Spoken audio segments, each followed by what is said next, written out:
And we should be live. Let me fix the overlay real fast. Actually, and foremost, welcome everyone to my funny hat stream. Let's go. But let me quickly fix the overlay. Oh no, did the fireworks start? I heard something outside. Okay, I think it should be fine now. So let me test it. Is it okay? Is it showing up? Yes, overlay works. Perfect. All right then. So, first things first about today's stream. Hello, Mark. Hello. You're also in the room with me and also in chat. Welcome. Um, so let me take this one by one. First of all, I got my new PC and Mark built it all, got it working. The stream started a bit later than scheduled at first, precisely because one hour before I was supposed to stream the first time, we were still building the PC, and it was like the end wasn't very close in sight. So there we go. But now the PC is working, everything's fine. All the components that we got are fine, by the way. It's just the external. We ordered an external hard drive so I can save videos on it and like stuff for editing, clips, VODs basically. Um, and that one's damaged, so it doesn't work at all. We have to return it, get another one. But everything else, everything that's important actually works, so that's great. Um, okay, I wanna go in, not here, but let's gather around the fire, shall we? Winterlights plot. Because I feel like that's the best place to read. I'm a little bit sad that the fireplace in Palia doesn't make any sound, though. I have to admit, I would like some sound here. Okay, do I have the sitting down emoji? Yes. Let's try to sit down in front of the fire. Okay, now we see the fire, not my character. That's perfect, though. That's a good setting. Okay. And for the beginning of this stream, I will be reading from this book, which I hope you can see it well, because I don't know, see what I'm showing you. Let me see what I'm showing you. Okay, yes. It's a Christmas Carol. Um, and fortunately, we can read it on stream because it's a, how do you say, the copyright for the book expired. That's why I can safely read it on stream. I I know this is a Christmas classic, but I haven't read it since I was in third grade, so I'm excited. I remember liking it. Um, I'm curious if I'll like it as much with my, adult brain, let's say. So for today, we're just going to be reading chapter 1 and chapter 2, stave 1 and stave 2. I'm gonna try and read it in a softer voice, and if Mark here could like let me know that it's fine, that would be very helpful. So, stave 1, Marley's Ghost. You can indeed, thank you. Marley was dead, to begin with. There is no doubt whatever about that. The register of his burial was signed by the clergyman, the clerk, the undertaker, and the chief mourner. Scrooge signed it, and Scrooge's name was good upon change for anything he chose to put his hand to. Old Marley was as dead as a doornail. Mind, I don't mean to say that I know of my own knowledge what there is particularly dead about a doornail. I might have been inclined myself to regard a coffin nail as the deadest piece of ironmongery in the trade, but the wisdom of our ancestors is in the simile, and my unhallowed hands shall not disturb it, or the country's done for. You will therefore permit me to repeat emphatically that Marley was as dead as a doornail. Scrooge knew he was dead? Of course he did. How could it be otherwise? Scrooge and he were partners for I don't know how many years. Scrooge was his sole executor, his sole administrator, his sole assign, his sole residuary legatee, his sole friend and sole mourner, and even Scrooge was not so dreadfully cut up by the said event, but that he was an excellent man of business on the very day of the funeral, and solemnized it with an undoubted bargain. And I will stop here and there to um, drink a bit of water as my throat is getting dry. It will be a lot of reading, by the way.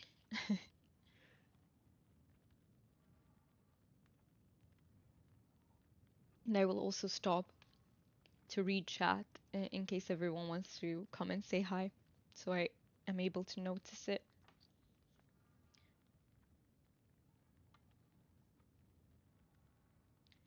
The mention of Marley's funeral brings me back to the point I started from. There is no doubt that Marley was dead. This must be distinctly understood, or nothing wonderful can come of the story I am going to relate. If we were not perfectly convinced that Hamlet's father died before the play began, there would be nothing more remarkable in his taking a stroll at night in an easterly wind upon his own ramparts than there would be in any other middle-aged gentleman rashly turning out after dark in a breezy spot. Say St. Paul's churchyard, for instance, literally to astonish his son's weak mind. Scrooge never painted out old Marley's name. There it stood years afterwards, above the warehouse door, Scrooge and Marley. The firm was known as Scrooge and Marley. Sometimes people new to the business called Scrooge Scrooge, and sometimes Marley, but he answered to both names. It was all the same to him.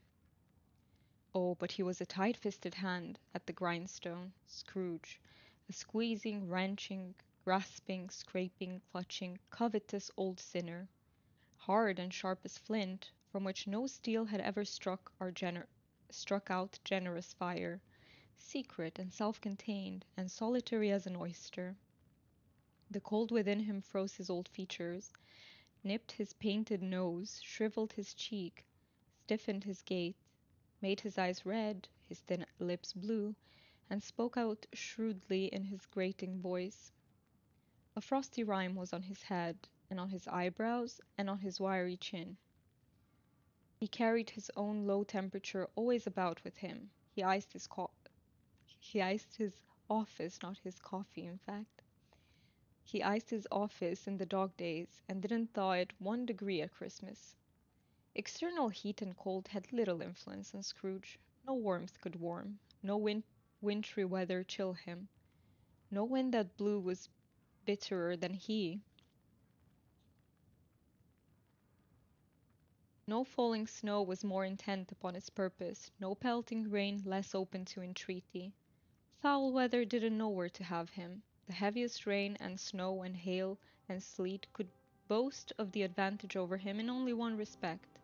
They often came down handsomely, and Scrooge never did.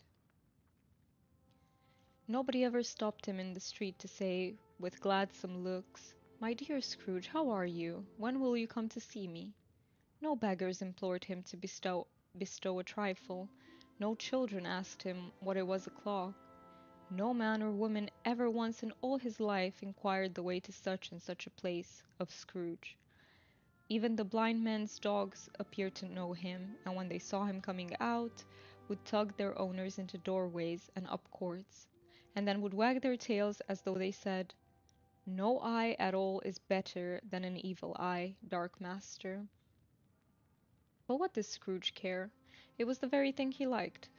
To edge his way along the crowded paths of life, warning all human sympathy to keep its distance, was what the knowing ones call nuts to Scrooge.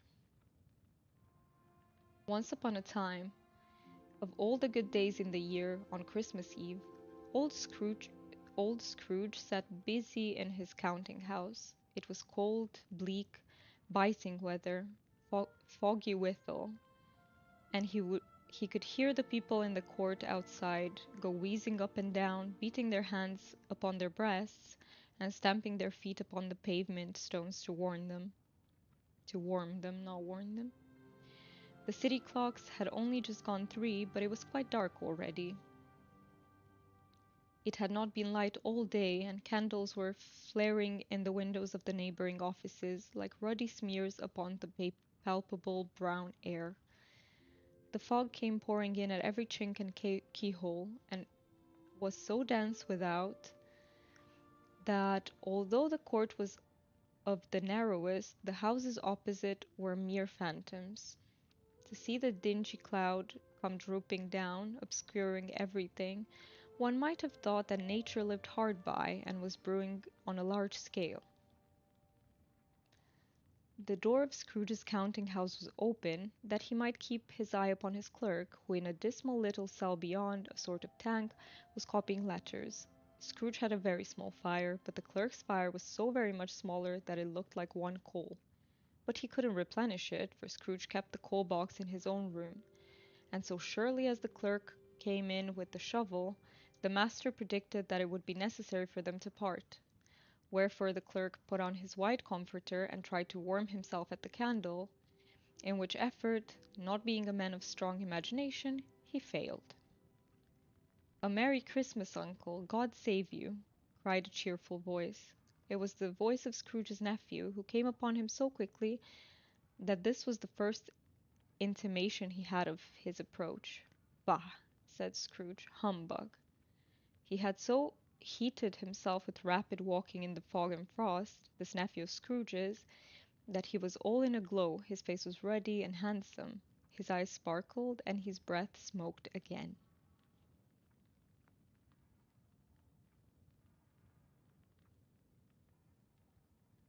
Little bit more water.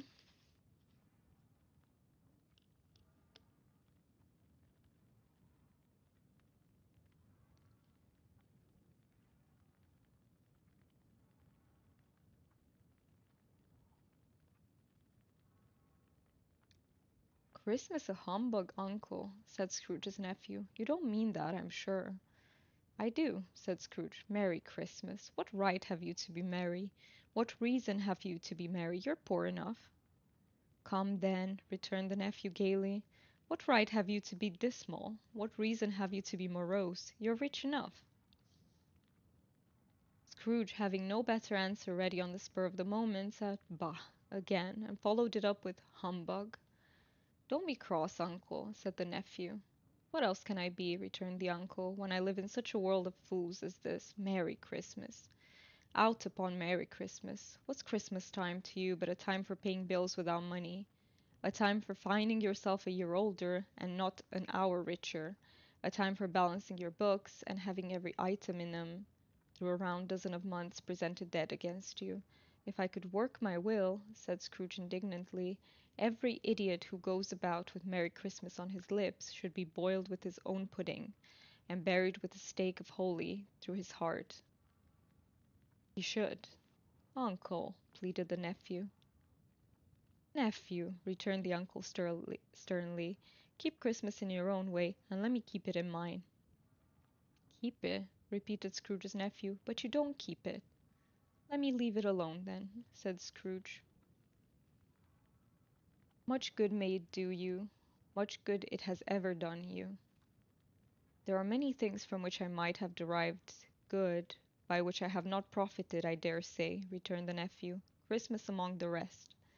But I am sure I have always thought of Christmas time, when it has come around, apart from the veneration due to its sacred name and origin, if anything belonging to it can be apart from that, as a good time, a kind, forgiving, charitable, pleasant time, the only time I know of, in the long calendar of the year, when men and women seem by one consent to open their shut-up hearts freely, and to think of people below them as if they really were fellow passengers to the grave, and not another race of creatures bound on other journeys.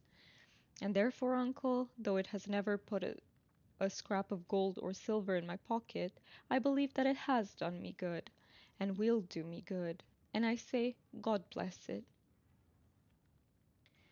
The clerk in the tank involuntarily applauded. Becoming immediately sensible of the impropriety, he poked the fire and extinguished the last frail spark forever.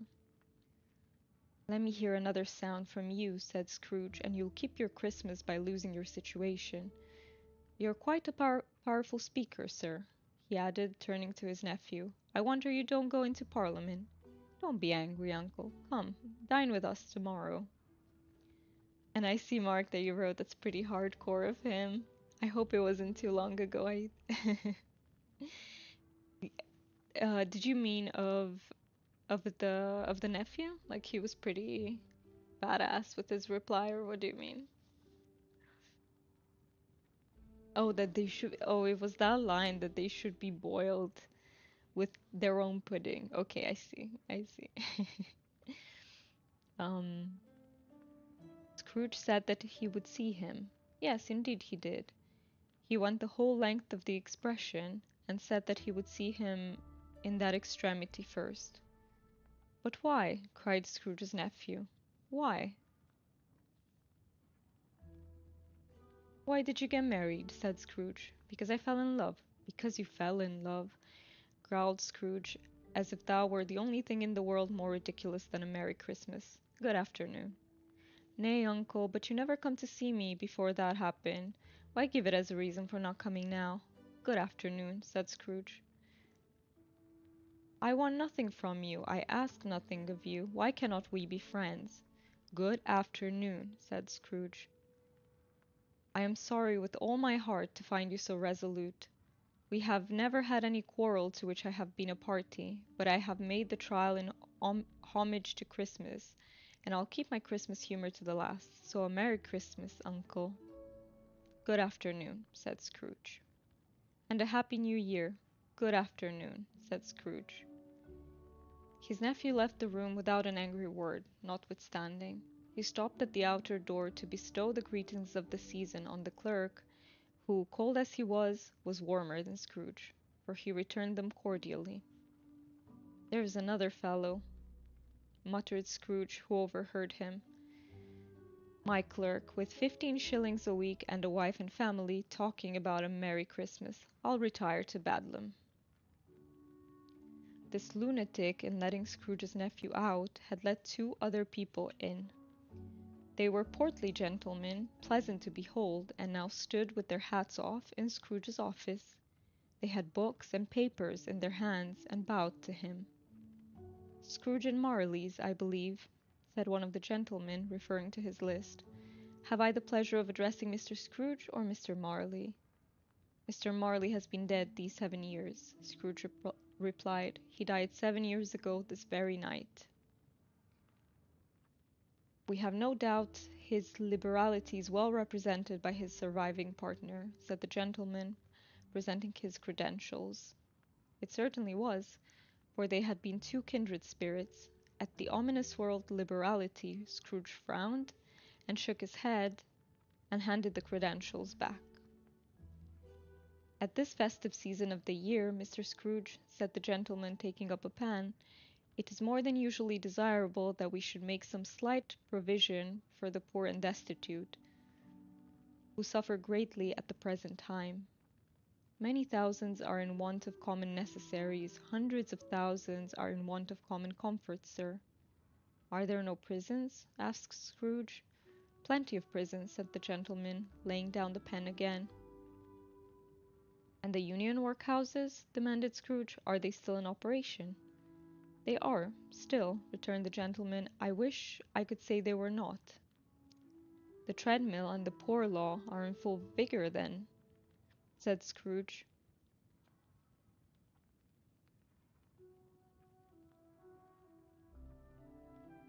Both very busy, sir. Oh, I was afraid, from what you said at first, that something had occurred to stop them in their useful course, said Scrooge. I'm very glad to hear it. Under the impression that they scarcely furnish Christian cheer of mind or body to the multitude, returned the gentleman, a few of us are endeavoring to raise a fund, to buy the poor some meat and drink and means of warmth. We choose this time because it is a time of all others when want is keenly felt and abundance rejoices. What shall I put you down for? Nothing, Scrooge replied. You wish to be anonymous? I wish to be left alone, said Scrooge. Since you ask me what I wish, gentlemen, this is my answer. I don't make merry myself at Christmas, and I can't afford to make idle people merry. I help to support the establishments I have mentioned. They cost enough, and those who are badly off must go there. Many can't go there, and many would rather die. If they would rather die, said Scrooge, they had better do it, and decrease the surplus population. Besides, excuse me, I don't know that. But you might know it, observed the gentleman. It's not my business, Scrooge returned. It's enough for a man to understand his own business and not to interfere with other people's. Mine occupies me constantly. Good afternoon, gentlemen. Seeing clearly that it would be useless to pursue their point, the gentlemen withdrew. Scrooge resumed his labors with an improved opinion of himself, and in a more facetious temper than was usual with him. Meanwhile the fog and darkness thickened so that people ran about with flaring links, proffering their services to go before horses and carriages and conduct them on their way. The ancient tower of a church, whose gruff old bell was always peeping slyly down at Scrooge out of a Gothic window in the wall, became invisible, and struck the hours and quarters in the clouds, with tremulous vibrations afterwards, as if its teeth were chattering in its frozen head up there. The cold became intense. In the main street, at the corner of the court, some laborers were repairing the gas pipes, and had lighted a great fire in a brazier, round which a party of ragged men and boys were gathered, warming their hands and winking their eyes before the blazing rapture. The water plug being left in solitude, its overflowings suddenly congealed and turned to misanthropic ice. The brightness of the shops, where holly sprigs and berries crackled in the lamp heat of the windows, made pale faces ruddy as they passed. Poulterers and grocers' trades became a splendid joke, a glorious pageant with which it was next to impossible to believe that such dull principles as bargain and sale had anything to do. The Lord Mayor, in his stronghold of the mighty mansion house, gave orders to his 50 cooks and butlers to keep Christmas as a Lord Mayor's household should, and even the little tailor, whom he had fined 5 shillings on the previous Monday for being drunk and bloodthirsty in the streets, stirred up tomorrow's pudding in his garret, while his lean wife and the baby sallied out to buy the beef. Foggier yet and colder, piercing, searching, biting cold. If the good Saint Dunstan had but nipped the evil spirit's nose with a touch of such weather as that, instead of using his familiar weapons, then indeed he would have roared to lusty purpose. The owner of one scant young nose, gnawed and mumbled by the hungry cold as bones are gnawed by dogs, stooped down at Scrooge's keyhole to regale him with a Christmas carol, but at the first sound of "God bless you, merry gentlemen, may nothing you dismay," Scrooge seized the ruler with such energy of action that the singer fled in terror, leaving the keyhole to the fog and even more congenial frost. At length the hour of shutting down the counting-house arrived. With an ill will Scrooge dismounted from his stool and tacitly admitted the fact to the expectant clerk in the tank, who instantly snuffed his candle out and put on his hat. "You'll want all day tomorrow, I suppose," said Scrooge. "If quite convenient, sir." "It's not convenient," said Scrooge, "and it's not fair. If I was to stop half a crown for it, you'd think yourself ill-used, I'll be bound." The clerk smiled faintly. "And yet," said Scrooge, "you don't think me ill-used when I pay a day's wages for no work." "Oh, and there's an illustration here. I will try to show you it, and it says Bob Cratchit went down a slide on Cornhill at the end of a lane of boys 20 times in honor of its being Christmas Eve. Let me see if I can show it to you. I don't know if you'll see much though. It is quite a pretty illustration. It's like a drawing.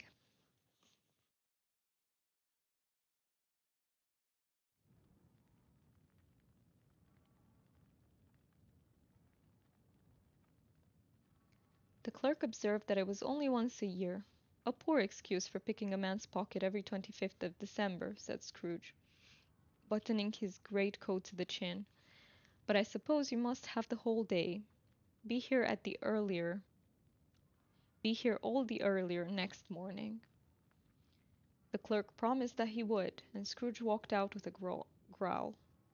The office was closed in a twinkling, and the clerk, with the long ends of his white comforter dangling below his waist, for he boasted no greatcoat, went down a slide on Cornhill at the end of a lane of boys 20 times in honor of its being Christmas Eve, and then ran home to Camden Town as hard as he could pelt to play at Blindman's Bluff. So that was the illustration of him doing that then. Scrooge took his melancholy dinner in his usual melancholy tavern, and having read all the newspapers and beguiled the rest of the evening with his banker's book, went home to bed. He lived in chambers which had once belonged to his deceased partner. They were a gloomy suit of rooms, in a lowering pile of building up a yard, where it had so little business to be, that one could scarcely help fancying it must have run there then it was a young house, playing at hide and seek with other houses, and have forgotten the way out again. It was old enough now, and dreary enough, for nobody lived in it but Scrooge, the other rooms being all let out as offices. The yard was so dark that even Scrooge, who knew its every stone, was fain to grope with his hands. The fog and frost so hung about the black old gateway of his house that it seemed as if the genius of the weather sat in mournful meditation on the threshold.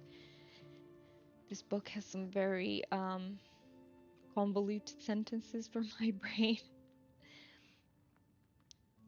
Okay, let me have a little bit more water before I continue. I think we should be almost done with the first chapter, I believe.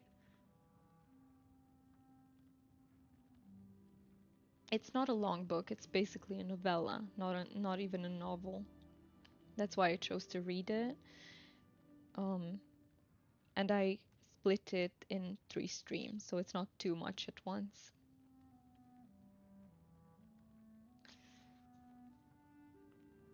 Now, it is a fact that there was nothing at all particular about the knocker on the door, except that it was very large.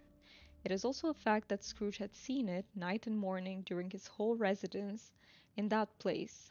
Also that Scrooge had as little of what is called fancy about him as any man in the city of London, even including, which is a bold word, the corporation, aldermen, and livery. Let it also be borne in mind that Scrooge had not bestowed one thought on Marley since his last mention of his 7 years dead partner that afternoon. And then let any man explain to me, if he can, how it happened that Scrooge, having his key in the lock of the door, saw in the knocker, without its undergoing any intermediate process of change, not a knocker, but Marley's face. Marley's face. It was not an impenetrable shadow, as the other objects in the yard were, but had a dismal light about it, like a bad lobster in a dark cellar. Interesting comparison. It was not angry or ferocious, but looked at Scrooge as Marley used to look, with ghostly spectacles turned up on its ghostly forehead. The hair was curiously stirred, as if by breath of hot air, and though the eyes were wide open, they were perfectly motionless. That and its livid color made it horrible, but its horror seemed to be in spite of the face and beyond its control, rather than part of its own expression. As Scrooge looked fixedly at this phenomenon, it was a knocker again. To say that he was not startled, or that his blood was not conscious of a terrible sensation to which it had been a stranger from infancy, would be untrue. But he put his hand upon the key he had relinquished, turned it sturdily, walked in, and lighted his candle. He did pause, with a moment's irresolution before he shut the door, and he did look cautiously behind it first, as if he half expected to be terrified with the sight of Marley's pigtail sticking out into the hole. But there was nothing on the back of the door, except the screws and nuts that held the knocker on. So he said, "Pooh, "Pooh," and closed it with a bang. The sound resounded through the house like thunder. Every room above and every cask in the wine merchant's cellars below appeared to have a separate peal of echoes of its own. Scrooge was not a man to be frightened by echoes. He fastened the door and walked across the hall and up the stairs. Slowly, too, trimming his candle as he went. You may talk vaguely about driving a coach and six up a good old flight of stairs, or through a bad young Act of Parliament, but I mean to say you might have got a hearse up that staircase and taken it broadwise, with the splinter bar towards the wall and the door towards the balustrades, and done it easy. There was plenty of width for that, and room to spare, which is perhaps the reason why Scrooge thought he saw a locomotive hearse going on before him in the gloom. Half a dozen gas lamps out of out of the street wouldn't have lighted the entry too well, so you may suppose that it was pretty dark with Scrooge's dip. This is the other illustration, and it says here nobody under the bed, nobody in the closet, nobody in his dressing gown, which was hanging up in a suspicious attitude against the wall. I wish the illustrations were colored, that way you might be able to see them a bit better, but this is the illustration.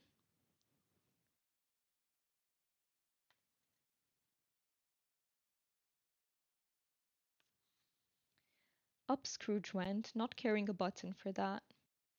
Darkness is cheap, and Scrooge liked it, but before he shut his heavy door, he walked through his rooms to see that all was right. He had just enough recollection of the face to desire to do that. Sitting room, bedroom, lumber room, all as they should be.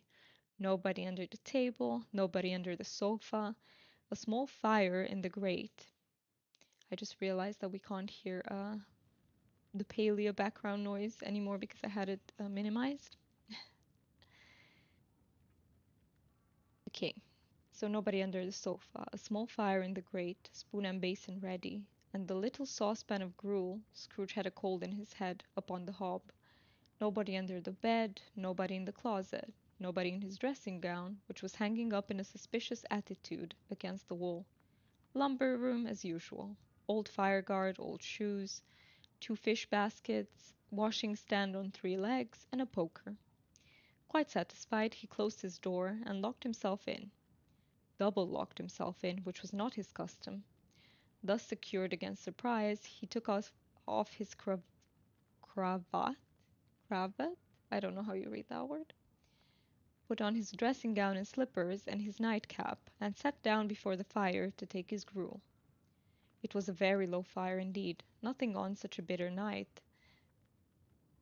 He was obliged to sit close to it and brood over it before he could extract the least sensation of warmth from such a handful of fuel. The fireplace was an old one, built by some Dutch merchant long ago, and paved all round with quaint Dutch tiles designed to illustrate the scriptures.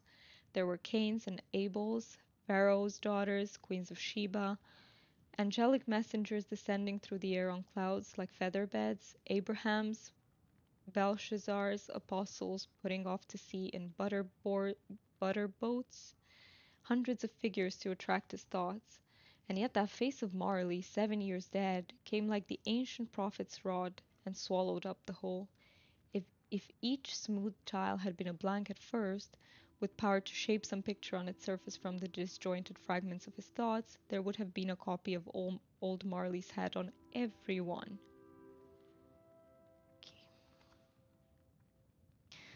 Need to keep my throat hydrated for this.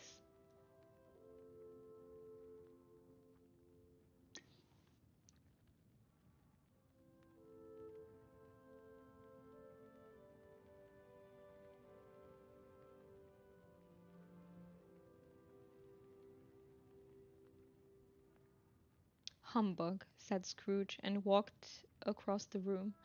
After several turns he sat down again. As he threw his head back in the chair, his glance happened to rest upon a bell, a disused bell that hung in the room and communicated, for some purpose now forgotten, with a chamber in the highest story of the building. It was with great astonishment and with a strange, inexplicable dread that as he looked, he saw this bell begin to swing.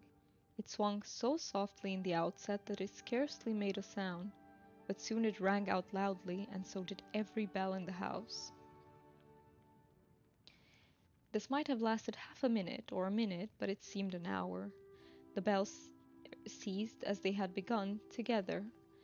They were succeeded by a clanking noise, deep down below, as if some person were dragging a heavy chain over the casks in the wine merchant's cellar. Scrooge then remembered to have heard that ghosts in haunted houses were described as dragging chains. The cellar door flew open with a booming sound, and then he heard the noise much louder on the floors below, then coming up the stairs, then coming straight towards his door. "It's humbug still," said Scrooge. "I won't believe it." His color changed, though, when without a pause it came on through the heavy door, and passed into the room before his eyes. We need a Phasmo map of Scrooge's house. Oh yes, we do. Let's get it. That would be quite something. Or maybe a ghost. Maybe a type of ghost. Where was I? Upon its coming in, the dying flame leaped up, as though it cried, "I know him, Marley's ghost," and fell again. The same face, the very same. Marley in his pigtail, usual waistcoat, tights, and boots, the tassels on the latter bristling, like his pigtail, and his coat skirts, and the hair upon his head. The chain he drew was clasped about his middle. It was long, and wound about him like a tail, and it was made, for Scrooge observed it closely, of cash boxes, keys, padlocks, ledgers, deeds, and heavy purses wrought in steel. His body was transparent, so that Scrooge, observing him and looking through his waistcoat, could see the two buttons on his coat behind. Scrooge had often heard it said that Marley had no bowels, but he had never believed it until now. No, nor did he believe it even now. Though he looked the phantom through and through and saw it standing before him, though he felt the chilling influence of its death-cold eyes, and marked the very texture of the folded kerchief bound about its head and chin, which wrapper he had not observed before, he was still incredulous, and fought against his senses. "How now?" said Scrooge, caustic and cold as ever. "What do you want with me?" "Much." Marley's voice, no doubt about it. "Who are you?" "Ask me who I was." "Who were you, then?" said Scrooge, raising his voice. "You're particular, for a shade." He was going to say "to a shade," but substituted this as more appropriate. "In life I was your partner, Jacob Marley." Can you sit down?" asked Scrooge, looking doubtfully at him. "I can." "Do it, then." Scrooge asked the question because he didn't know whether a ghost so transparent might find himself in a condition to take a chair, and felt that, in the event of its being impossible, it might involve the necessity of an embarrassing explanation. But the ghost sat down on the opposite side of the fireplace, as if he were quite used to it. "You don't believe in me," observed the ghost. "I don't," said Scrooge. "What evidence would you have of my reality beyond that of your own senses?" "I don't know," said Scrooge. "Why do you doubt your senses?" "Because," said Scrooge, "a little thing affects them. A slight disorder of the stomach makes them cheats. You may be an undigested bit of beef, a blot of mustard, a crumb of cheese, a fragment of an underdone potato. There's more of gravy than of grave about you. This is a great line. Oh my God, I'll read it again. "There's more of gravy than of grave about you, whatever you are." Scrooge was not much in the habit of cracking jokes, but this was a great one, though, I have to admit. Nor did he feel in his heart by any means waggish then. The truth is that he tried to be smart, as a means of distracting his own attention and keeping down his terror.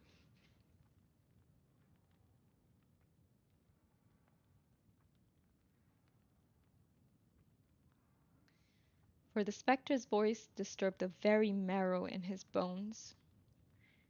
To sit staring at those fixed, glazed eyes in silence for a moment would play, Scrooge felt, the very deuce with him. There was something very awful, too, in the spectre's being provided with an infernal atmosphere of his own. Scrooge could not feel it himself, but this was clearly the case, for though the ghost sat perfectly motionless, its hair and skirts and tassels were still agitated, as by the hot vapor from an oven. "You see this toothpick?" said Scrooge, returning quickly to the charge, for the reason just assigned, and wishing, though it were only for a second, to divert the vision's stony gaze from himself. "I do," replied the ghost. "You are not looking at it," said Scrooge. "But I see it," said the ghost, notwithstanding. "Well," returned Scrooge, "I have but to swallow this, and be for the rest of my days persecuted by a legion of goblins, all of my own creation. Humbug, I tell you, humbug!" At this the spirit raised a frightful cry, and shook its chain with such a dismal and appalling noise, that Scrooge held on tight to his chair, to save himself from falling in a swoon. But how much greater was his horror when the phantom, taking off the bandage round his head, as if it were too warm to wear indoors, its lower jaw dropped down upon his breast. Scrooge fell upon his knees and clasped his hands before his face. "Mercy," he said, "dreadful apparition, why do you trouble me?" "Man of the worldly mind," replied the ghost, "do you believe in me or not?" "I do," said Scrooge. "I must. But why do spirits walk the earth, and why do they come to me?" "It is required of every man," the ghost returned, "that the spirit within him should walk abroad among his fellow men, and travel far and wide, and if that spirit goes not forth in life, it is condemned to do so after death. It is doomed to wander through the world. Oh, woe is me! And witness what it cannot share, but might have shared on earth, and turn to happiness." Again the spectre raised a cry, and shook its chain, and wrung its shadowy hands. "You are fettered," said Scrooge, trembling. "Tell me why." "I wear the chain I forged in life," replied the ghost. "I made it, link by link, and yard by yard. I girded it on my own free will, and of my own free will I wore it. Is its pattern strange to you?" Scrooge trembled more and more. "Or would you know," pursued the ghost, "the weight and length of the strong coil you bear yourself? It was full as heavy and as long as this 7 Christmas Eves ago. You have labored on it since. It is a ponderous chain." Scrooge glanced about him on the floor, in the expectation of finding himself surrounded by some 50 or 60 fathoms of iron cable, but he could see nothing.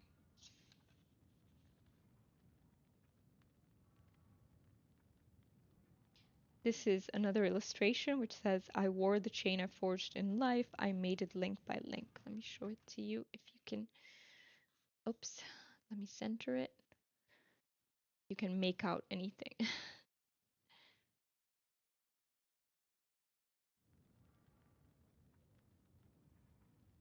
"Jacob," he said imploringly, "old Jacob Marley, tell me more. Speak comfort to me, Jacob." "I have none to give," the ghost replied. "It comes from other regions, Ebenezer Scrooge, and is conveyed by other ministers to other kinds of men. Nor can I tell you what I would. A very little more is all permitted to me. I cannot rest, I cannot stay, I cannot linger anywhere. My spirit never walked beyond our counting house. Mark me, in life my spirit never roved beyond the narrow limits of our money changing hole, and weary journeys lie before me." It was a habit with Scrooge, whenever he became thoughtful, to put his hands in his breeches pockets.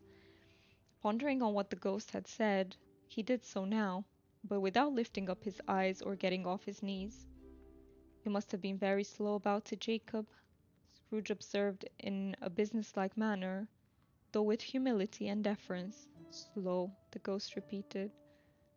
"7 years dead," mused Scrooge, "and travelling all this time?" "The whole time," said the ghost. "No rest, no peace, incessant torture of remorse." "You travel fast," said Scrooge. "On the wings of the wind," replied the ghost. "You might have got over a great quantity of ground in 7 years," said Scrooge. The ghost, on hearing this, set up another cry, and clanked its chain so hideously in the dead silence of the night that the word would have been justified in indicating it for a nuisance. How many more pages do we have left of the first one? We're almost done with the first chapter. And then I will count how many pages there are for the second one because I might lose my voice before we finish that one.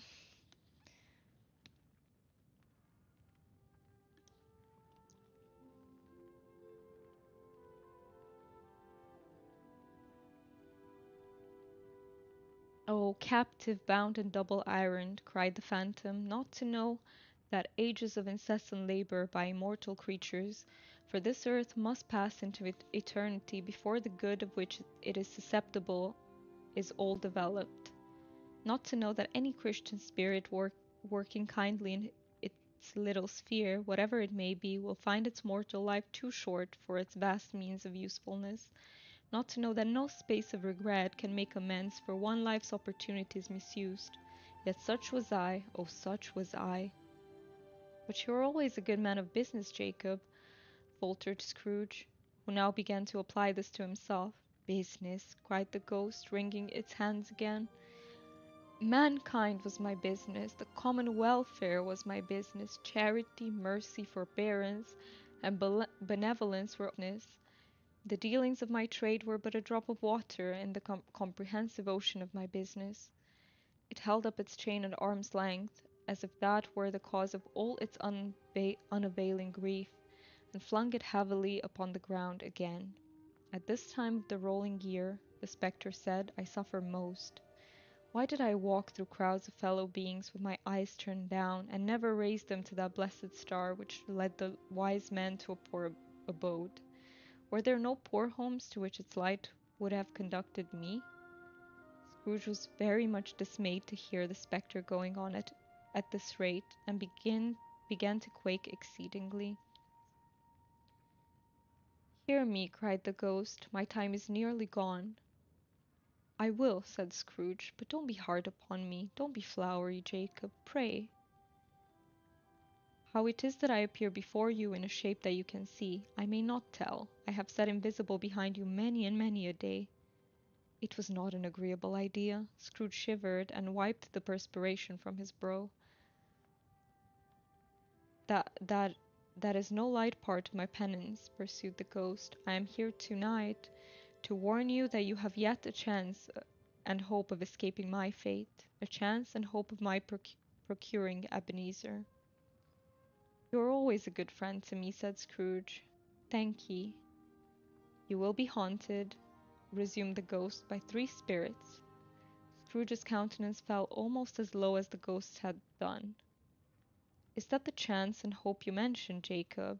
He demanded in a faltering voice. It is. I think I'd rather not, said Scrooge. Without their visits, said the ghost, you cannot hope to shun the path I tread. Expect the first tomorrow when the bell tolls 1. Couldn't I take 'em all at once and have it over, Jacob? Hinted Scrooge. Expect the second on the next night at the same hour. The third upon the next night when the last stroke of 12 has ceased to vibrate. Look to see me more, and look that for your own sake you remember what has passed between us. Okay, I'm pretty sure that with um, like this illustration you won't be able to tell a thing. But we're okay. I'll show you the illustration when I get to the part that it's about. When it had said these words, the spectre took its wrapper from the table and bound it round its head as before. Scrooge knew this by the smart sound its teeth made when the jaws were brought together by the bandage. He ventured to raise his eyes again, and found his supernatural visitor confronting him in an erect attitude, with its chain wound over and about its arm. The apparition walked backward from him, and at every step it took, the window raised itself a little, so that, when the spectre reached it, it was wide open. It beckoned Scrooge to approach, which he did. When they were within 2 paces of each other, Marley's ghost held up its hand, warning him to come no nearer. Scrooge stopped, not so much in obedience as in surprise and fear, for on the raising of the hand he became sensible of confused noises in the air, incoherent sounds of lamentation and regret, wailings inexpressibly sorrowful and self-accusatory. The spectre, after listening for a moment, joined in the mournful dirge, and floated out upon the bleak dark night. Scrooge followed to the window. Desperate in his curiosity, he looked out. The air was filled with phantoms, wandering hither and thither in restless haste and moaning as they went. And this is the illustration here. I okay, of this one, I'm pretty sure you can't make anything out because it's all gray, basically.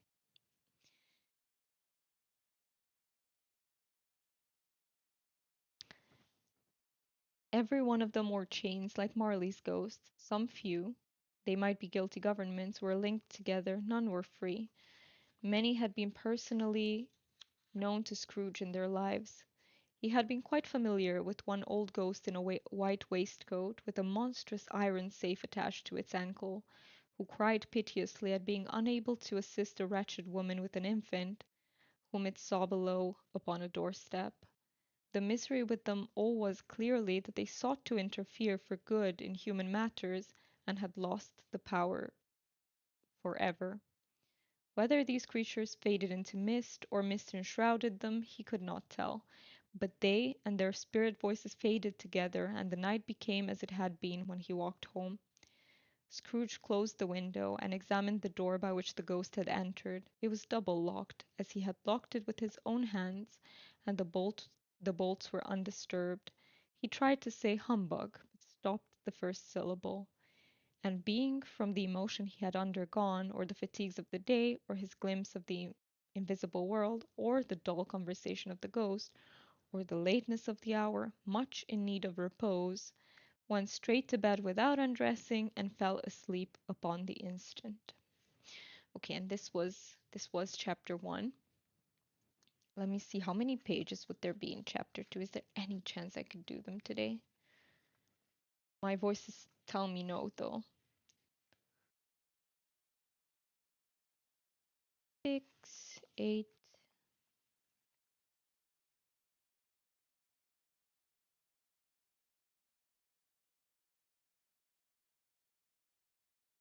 Oh boy. It's more than 20 pages for the second one as well. It's like 22, 23-ish. Well, maybe I will do some Palia and see if my voice recovers at all. And if it doesn't, I think we'll just have to do one chapter at a time because I don't know if my voice can take any more than that. Um, Let me have some more water.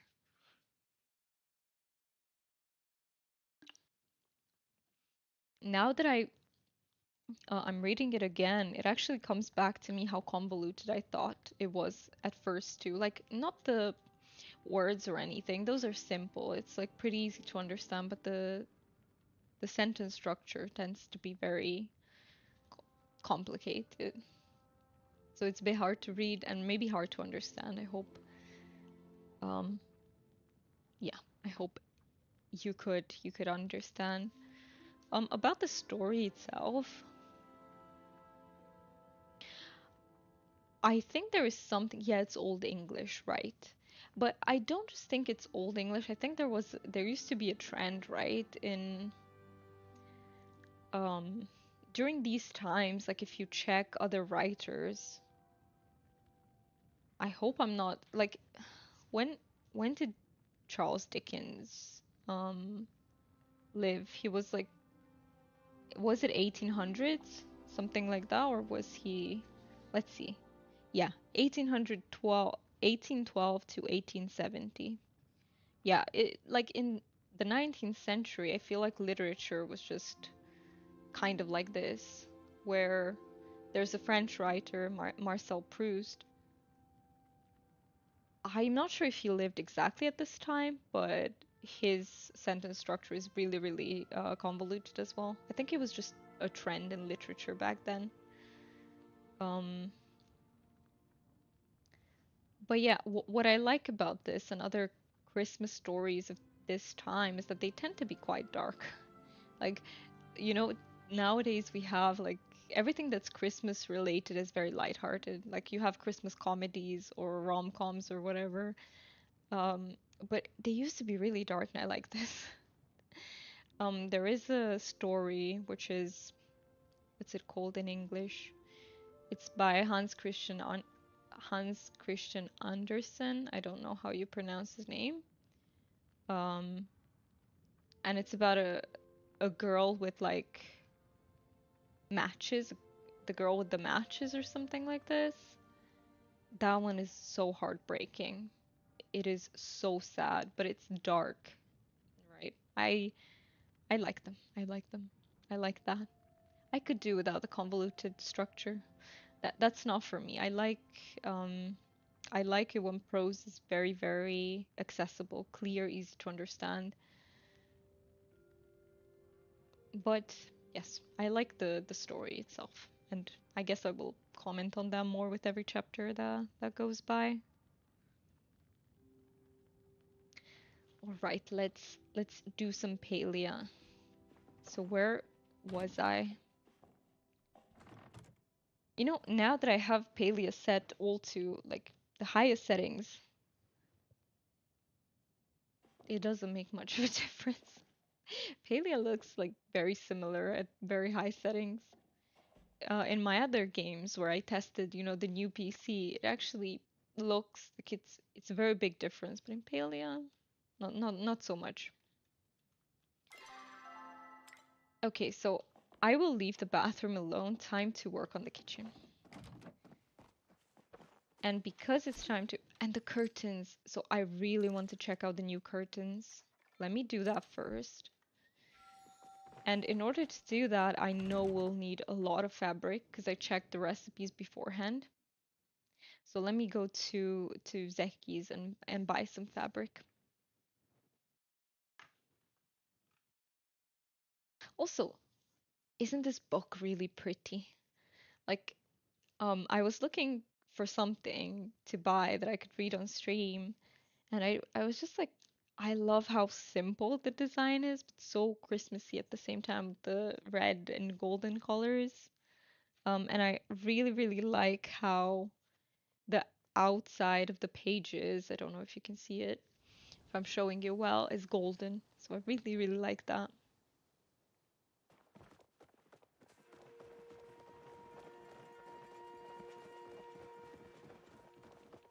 The gold is nice. It's not too bright. No, it's like darker and it's pretty. It's very pretty. Especially because it was relatively cheap. I didn't expect it to look this good. It's small though. I mean, I guess this is this is why it was cheaper, but I like the fact, even the fact that it's small, I really like that. Okay, let me check. So, one thing I want to do, go to Zeki's, buy a lot of cotton, go to Tish, see if she has any of the new recipes, or maybe see here at the like event. Let's see here. Um, it doesn't seem to be here with the event recipes. Okay, Zeki, give me. Oh, you're selling seeds, but tell me you're selling cotton too. Not just seeds, please. No. I knew it that like neglecting my garden is going to bite me in the ass. I knew it. I so knew it. Is it possible to also garden on my second plot? Like just plant like a lot of cotton? Would that be possible? Let me try. I just want to make an all cotton plot on there. But before that, I also want to check out Tish before I forget.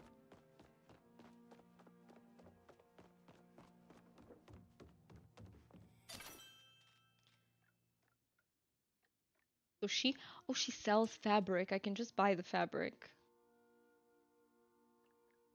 Duh. I'm gonna be broke in no time, but I'll do it until we get more fabric. Um, by other means, I will do it. I'll just buy it. Buy like 10 for now.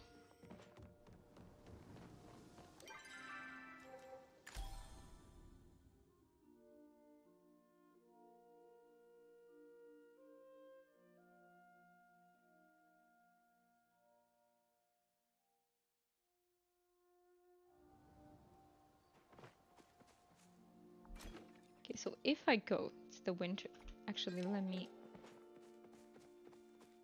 see if I can, if I have any sort of, okay, I have 3 more fabric in there. Well, then I'm not lacking fabric. I have like 27 total. That's pretty good. It requires 2 cotton.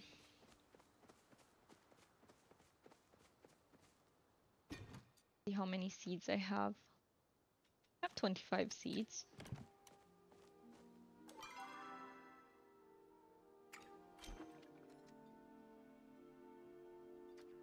So if I go here.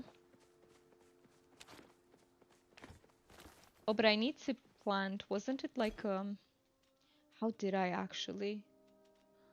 I don't remember. This was so long ago. Like, where did I purchase, or the, how do I say this even? Like, you have to purchase the plots first where you can garden. Was it from Bedrew's? Hmm. Let me check what the name is. Maybe I have some left. Yeah, you think so? Okay. Let me. So it's called soil, just soil. I'm guessing it's from Bedrew's then. It would make the most sense. And I don't have any extras, so let me go buy some. Let me go buy some. My stomach is so loud. I hope it doesn't go through the mic. I had a lot of curry these days because Mark makes a mean curry. So I had a lot of it. And my stomach is rioting. Well, not my stomach, my gut more so. It's very rich in fiber.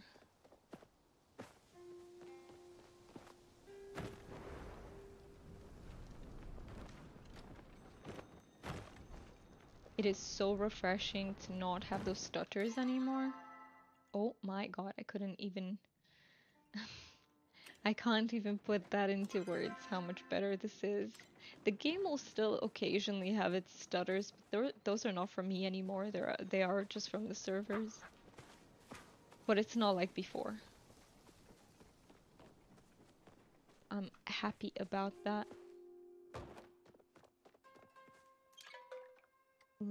Okay, I need to go to the...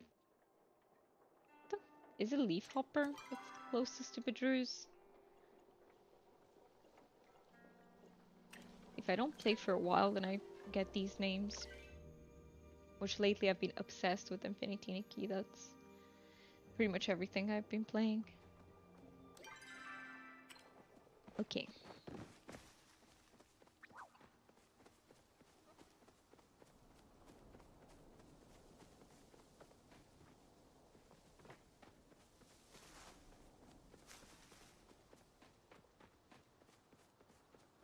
Oh, I forgot I meant to go to Bedrew's. Because usually when I come this way, I just keep going up.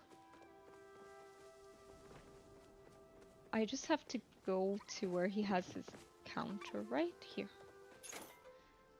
Where is the soil?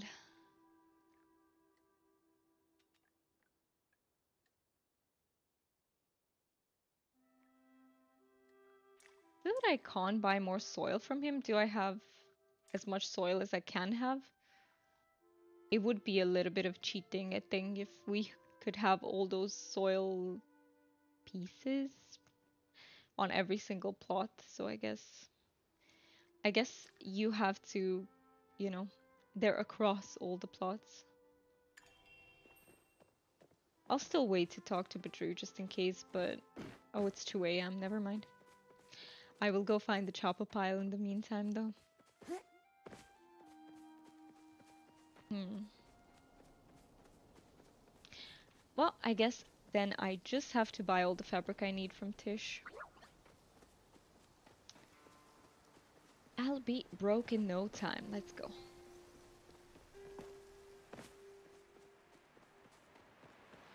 I think hmm, when I looked at the new curtains, I thought there were more types. Um, when you have a little bit more time, Mark, could you help me out with looking at the curtain types? Just when you take a break, it doesn't have to be now, because I can craft the other ones in the meantime.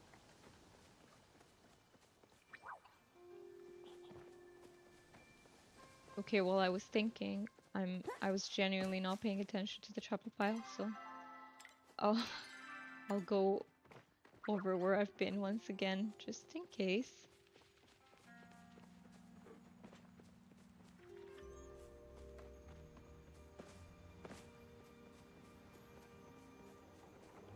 Where are you, chopper pile?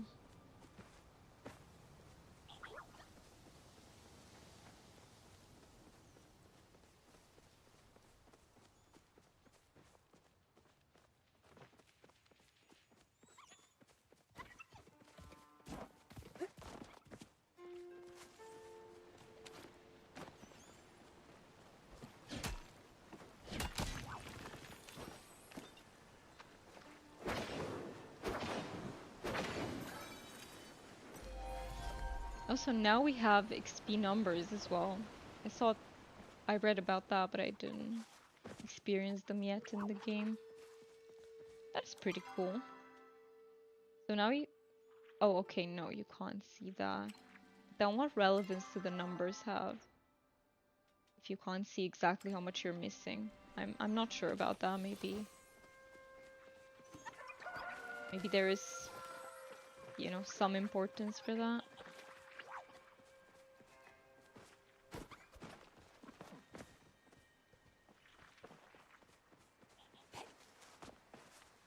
Yeah, that's a bit strange. You should be able to see how much you need for the next level. Yeah, that's what I'm thinking. Like, if still we have numbers, why, you know, why have numbers if, like, what do they mean? But maybe there is some sort of... Even RuneScape does that correctly. I mean, what is RuneScape if not about all the numbers? Like, if you take that away, what is it about it?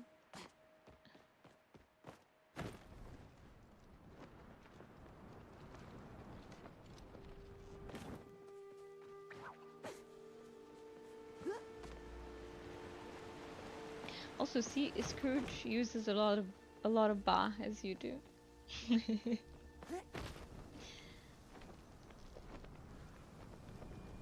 What was that your inspiration?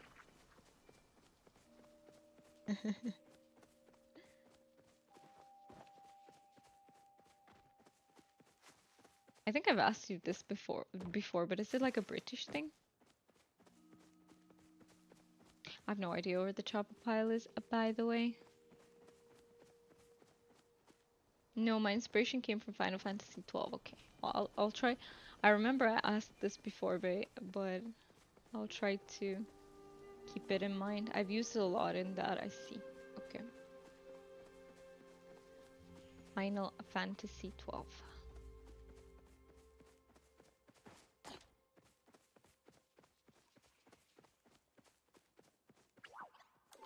Don't know where this chopper pile is, so we're just gonna be going back, I guess. What did you want to know about the curtains? So, like, how many new types there are, and where do you get some of those types if you don't, you know, immediately get them? Because I think when I looked them up, I think there are more types, but I'm not sure. Maybe I'm wrong. Because I do remember the purple ones, the red ones, and then I don't remember the rest.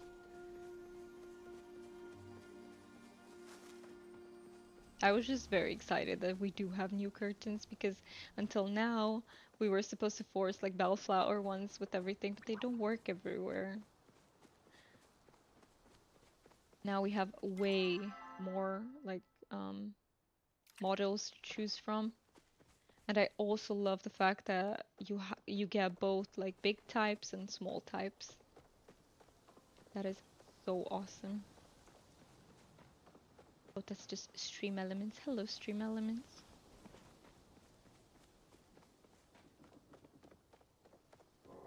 I didn't do my fishing weeklies. It's okay.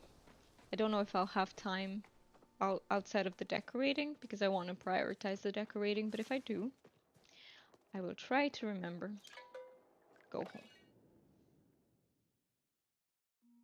So today it's kitchen, which is honestly my least favorite room to decorate, which is obviously why I left it at the end, right? It makes sense. I don't like kitchens.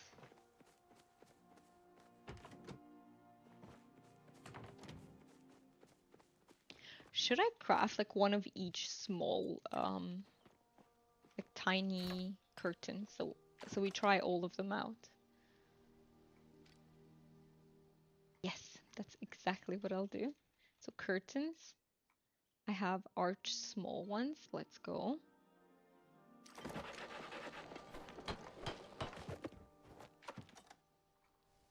Need to check my focus as well.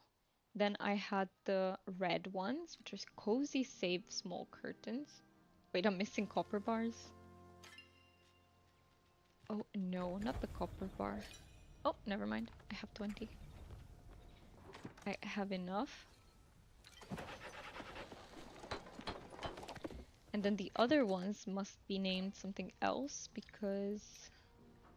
Oh yes, look, bellflower small drapes. Okay. So for these I need silk. Hmm. So they can also be called drapes. What else? We have Kilima large drapes, Kilima small drapes. I think they're all craftable, by the way, because now I can find them here. So small drapes. Oh yeah, you said it. So all the curtains in the game are from the Room to Grow achievements. Okay.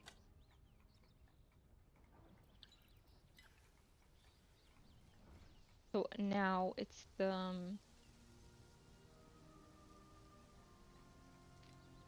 okay, so I do need silk for that. I also had yeah, the little leaf. This is so cute, the little leaf. I love that. Oh, this probably isn't a real leaf, probably, but it secretly is.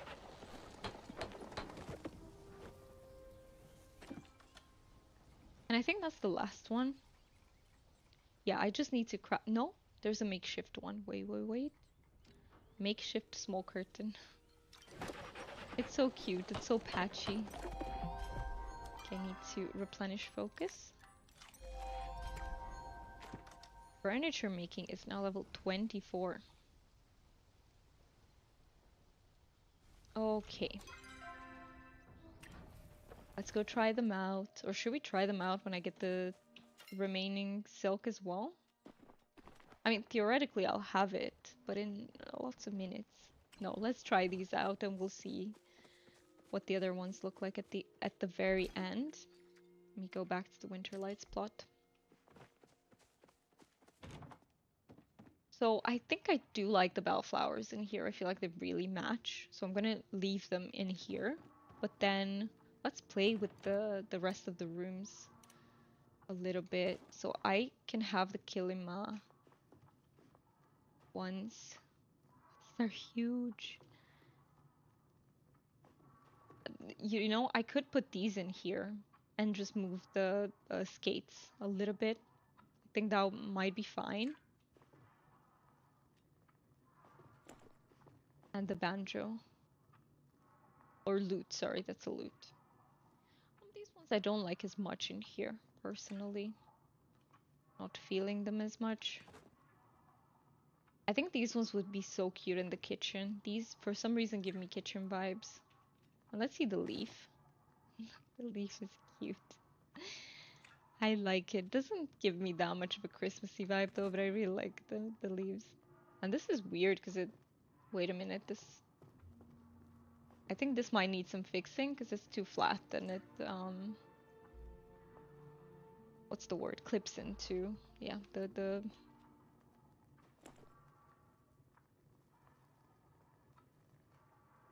Okay, so if I do this, let's see.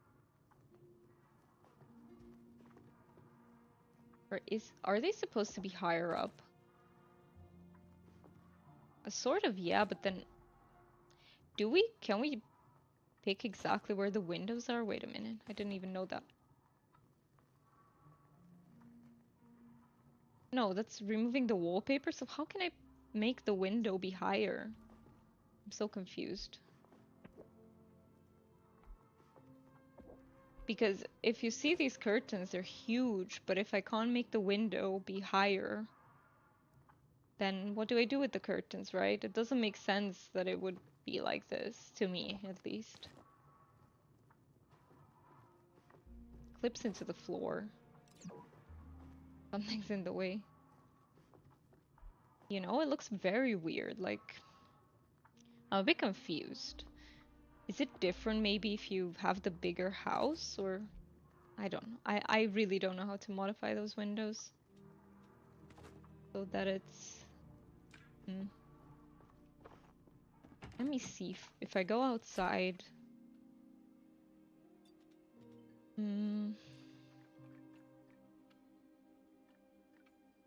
It's this medium room, right? So if I go to No, I can just pick which windows. And I know that, but how do I move windows around?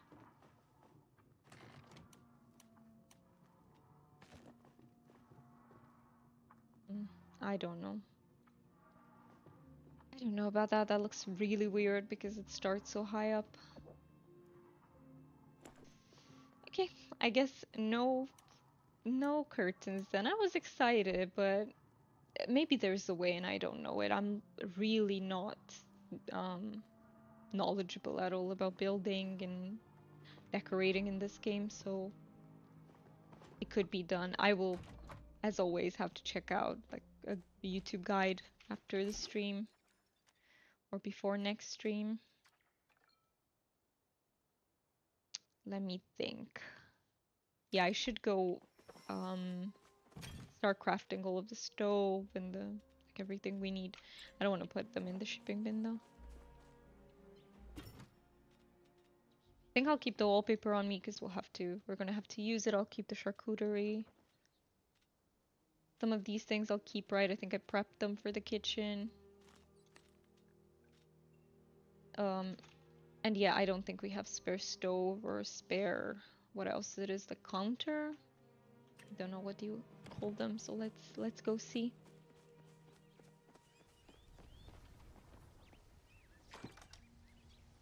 So for a stove, oops. But did I craft it last time? No, I didn't because I needed the ceramic for something else if I remember correctly.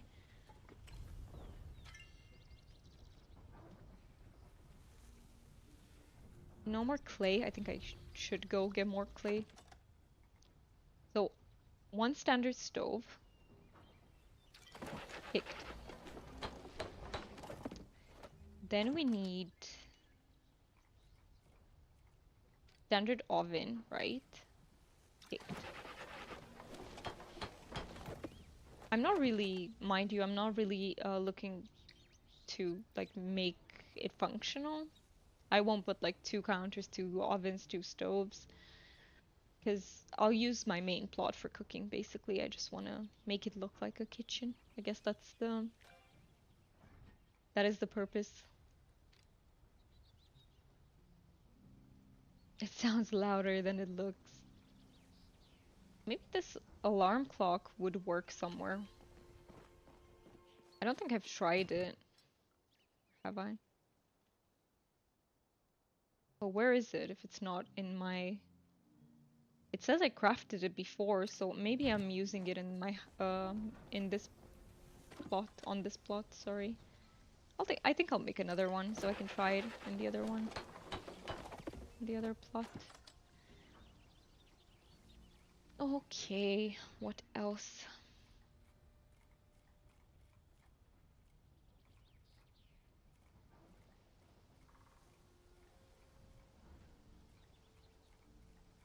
Oh, but this is just furniture, okay. Yeah, I can check this out first. Maybe a dining table with like some chairs. I'll see what I have first, and then if I don't have enough things, I will craft them.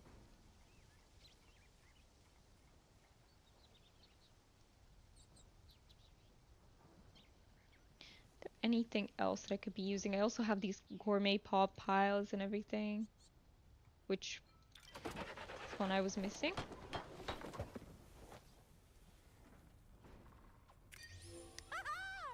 Dinner plate piles.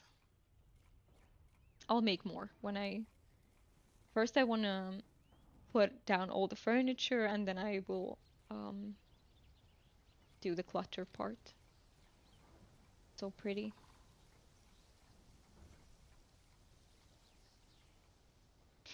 No, let's do what we have for now. And am I missing anything from like these? I think the counters, but I don't remember what they're called. Crafters. They're a crafter, right? So it's prep station. Station.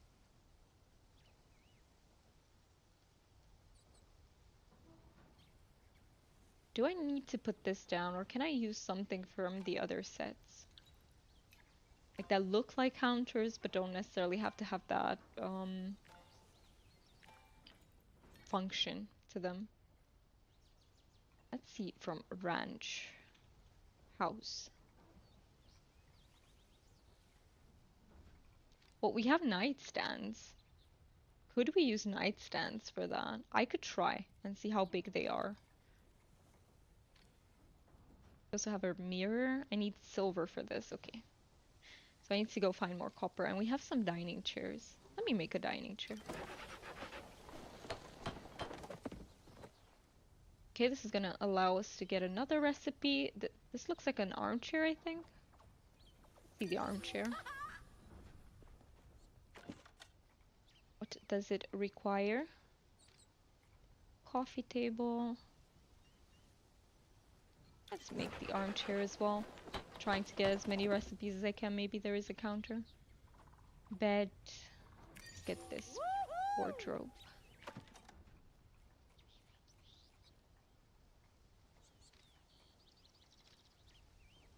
I'm missing more fabric. Okay. I've reached that already. Can get the coffee table though.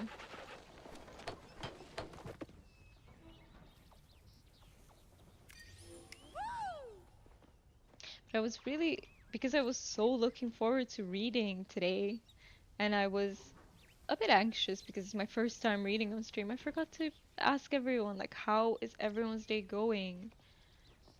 I would suppose that everyone is preparing for Christmas, right? Like the people who are celebrating, I mean, or for your equivalent festivities now. It's mostly that, I think.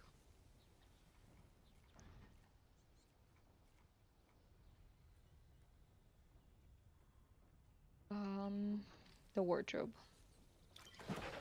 We have a lot left here too.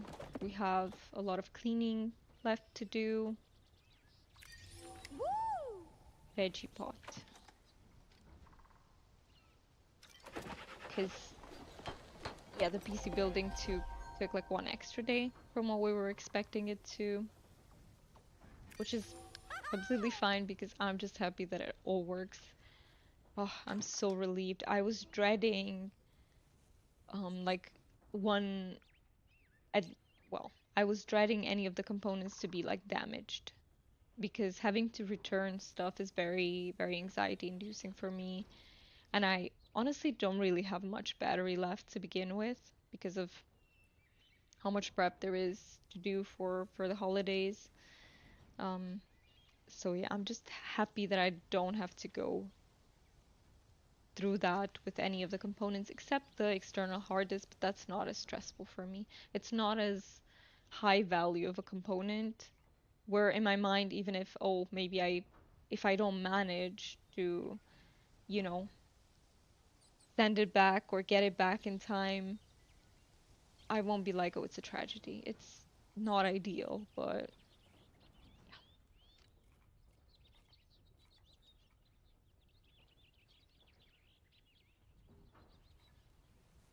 is there anything else from the set that I can currently craft? No, I'm missing fabric for this. I'm missing more copper for the book. The bookshelf is so cute though. It is really cute. I think I could use that as just normal shelves if it doesn't have the books on the bottom.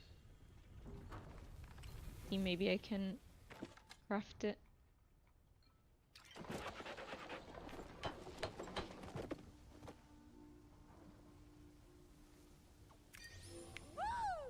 The pantry. Perfect. Let me get the pantry. Oh, that's so cute. I need more ceramic. Okay. I really need to get ceramic then. Should I just go? I really want that pantry so badly. No, let's put down some of the stuff because they're gonna clog my inventory otherwise, and if I put them back, I might forget about them. So let me just put everything down.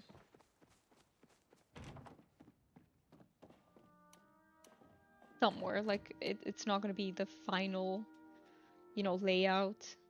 Oh, this is the clock. I thought it was a wall clock. Oh no, I shouldn't have crafted this. Let's see if we can use it anywhere. I mean, it's not. Oh, it's huge. It's so big. Why is this so big? Okay.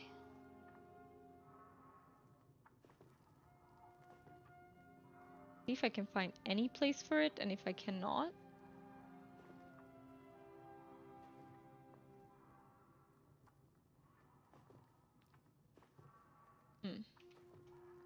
I gave it here to Zeki. Does it look as if he's holding?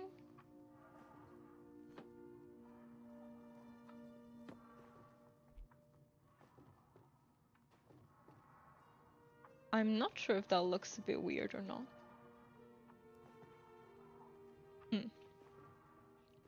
I guess I'll keep it there for now.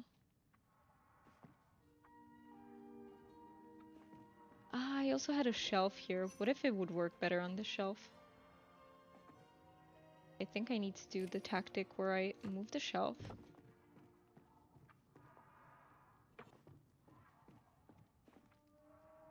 It doesn't even fit. It's too big to fit on the shelf. Oh no. Well, I don't think I'm putting it anywhere.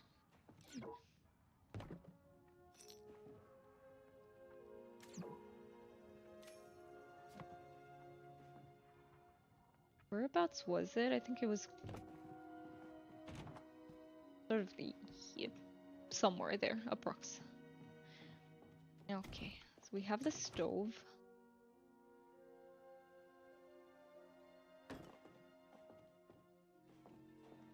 That clipping? So it's clipping a little bit, but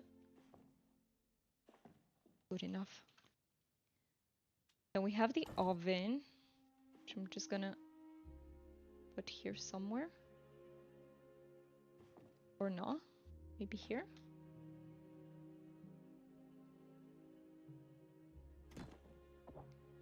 Okay.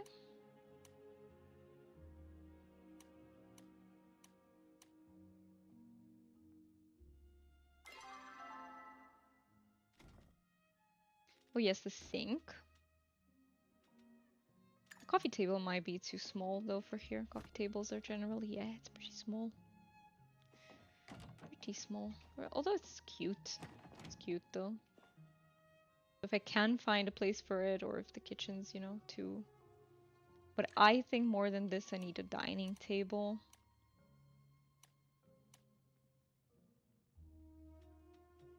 Can I get away with... Oh, this armchair is huge. Okay, maybe not. But wait, I still have the sink on me. Looks way too fancy though.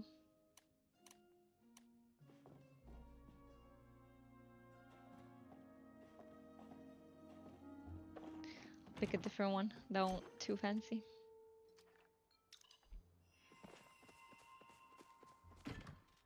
Okay, let me make some space from things that we're definitely not going to use in there. So this, not going to use it. Not the pantry. Not going to use that one. For now, not going to use the coffee table either.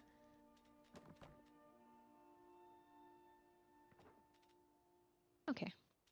And now we do have a little bit of space for stuff. Just gather some things. Get that ceramic that I need. Let's go do that.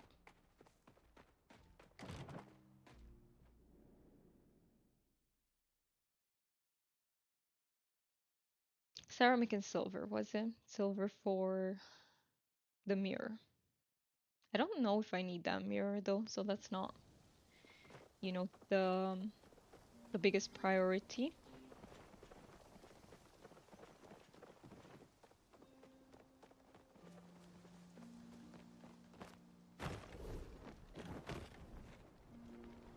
Yeah, but silver is always good. Yes.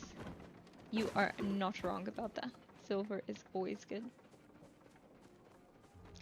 Always useful, always good.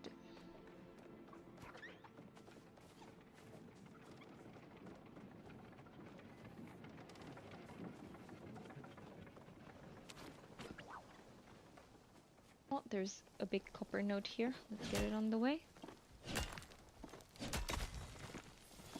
There we go, our silver.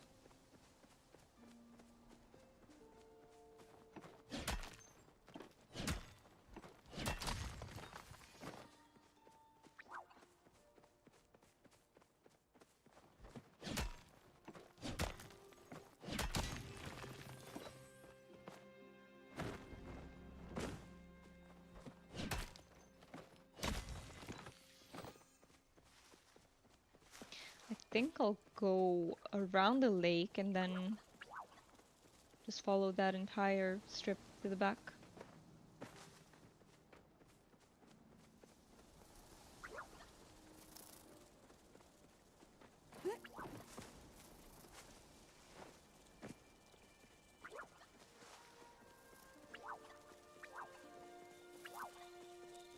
Come on, any clay around here? No. It's all been mined. But here's a lotus.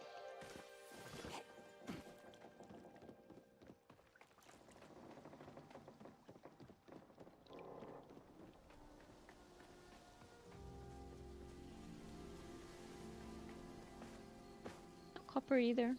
No, not here. Oh, this is a princess ladybug. Oh, no, no, no, no. Wait, you're so fast.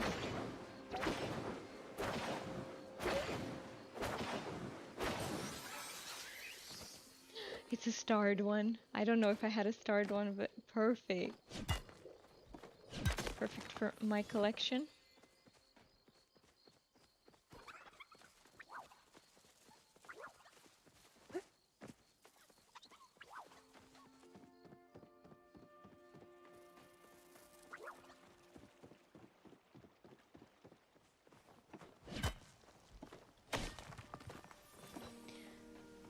Okay, I don't remember how much clay I needed, but I suppose I'll just walk all the way, because there might be more recipes that are using it. And just also get all the copper on the way. Oh my god, this is so much copper here, what the... So many nodes next to... I mean, I hope this person isn't waiting for someone, but... They are. That person better hurry, because...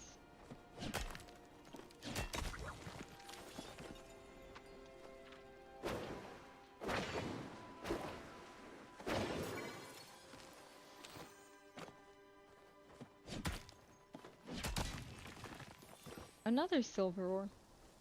This is the third one so far. Okay. It's a lucky day today. For sure. There's so much clay. Nice. And so much copper too. They were expecting me here, I see. They knew I was gonna... The fourth silver ore, okay. Probably the luckiest I've ever been, to be fair. In terms of mining silver. I think it's because I'm not looking for silver in particular. Because if I was, then it would avoid me.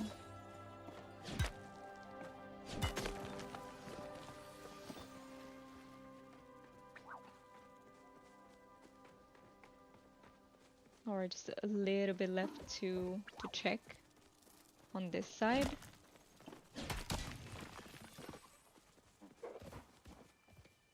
That's the golden rule. If you want it, you'll never find it, indeed. And if you don't want it, then maybe you stand a chance. I mean, it's not that I don't want it, though. I do. Not as strongly, though.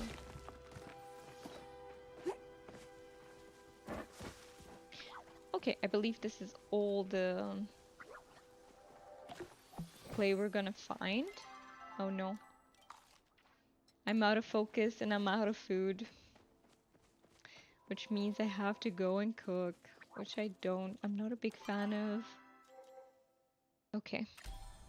You know, if I could play Paleo without gardening and cooking right now, I would love it. Like, I would love to be able to do that.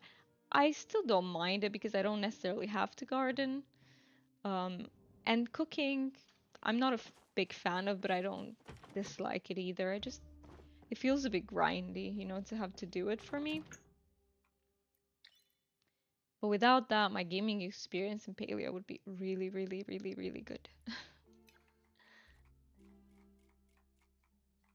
Okay. Meaty stir fry.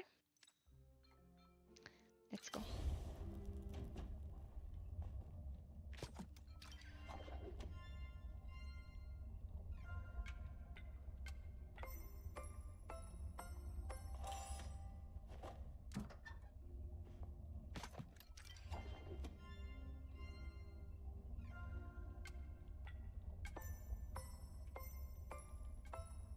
Could I make some dishes to display in the kitchen though?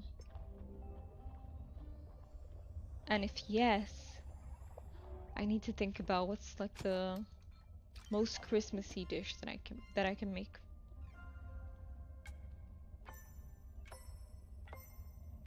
Let me finish making this and I'll see what the list of...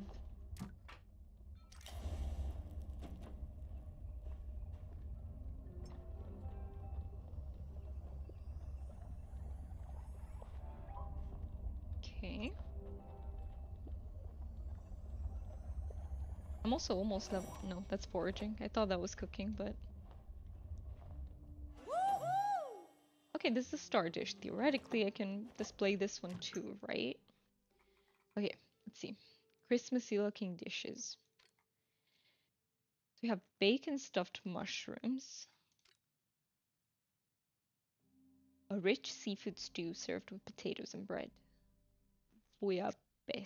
I don't know how to pronounce that. Chapa masala. To be fair, I think I want to display this. What am I missing? So from the quality recipe, I'm just missing spice sprouts. Okay. I'm missing like starred spice sprouts, which are much harder to find. Chili oil dumplings. This is something else that I can probably make. Yes, I can. Okay. I'd like to display these as well. Cream of tomato soup. This looks quite good too. Yeah, I think out of the soups, this is what I'm gonna make. Oh, and I can only make the chili oil dumplings once because I have one starred spice sprout. Oh no. Oh no, don't tell me that. Okay.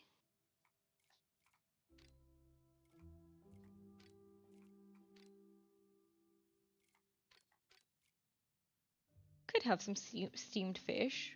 Bahari Bream. Okay, I need Bahari Bream in particular for this. I think I'll just make a few kinds and see.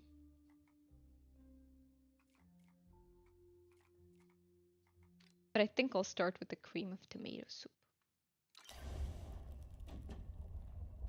I don't exactly know ahead of time how much space I'll have for like all of these, so I'll just make like 2 types now. And the rest I'll make later if I have more space. Oh, never mind. I think I can only make this once because I chose starred. And I only have 1 starred spice sprout. I don't know how to get more like starred spice sprouts in particular. Is it just luck based, or is there a way to ensure that you get um starred foraging ingredients? There must be a way to increase odds because like out of hundreds I have just a few starred ones, which is a bit weird. If that's the actual ratio. Oh, I need to make the baguette in the oven, right? Baguette.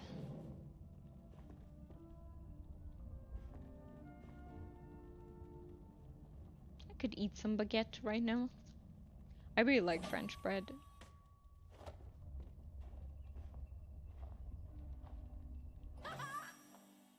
When I visited France like a few years ago, I was very pleasantly surprised with how even their like cheaper bread tastes so good. Okay. So I made this. What was the next thing I was gonna do? Wait, don't tell me. I was gonna craft, I think, the rest of the ranch set, right?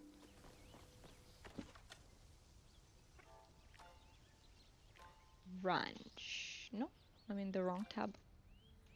Ranch house. So the bed, still missing fabric, need to go buy some from Tish. Same with the couch, so I will need 1 and 5, 6 fabric total so far. Oh yeah, the silver for the mirror.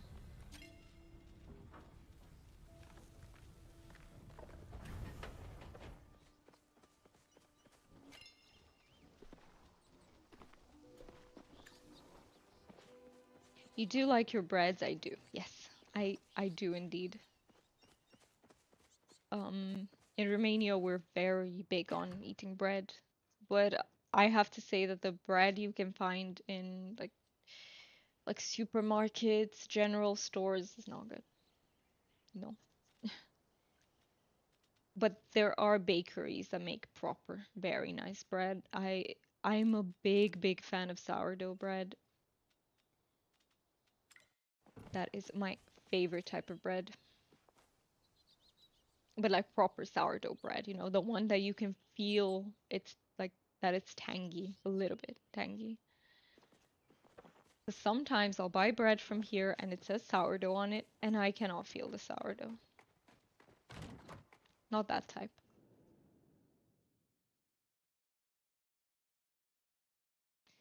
Let me see. So it's 17 minutes to 6 here. Can I hurry up a little bit with this kitchen? I do want to try and read the 2nd chapter just to be on schedule. Yes, because I am going to do a stream tomorrow as well as the day after tomorrow, but they're going to be short streams, like an hour and a half. And they're going to be short simply because we have a lot of Christmas preparations to do still. And there's just not enough time to do everything. Wait, I'm supposed to go in here? Yeah.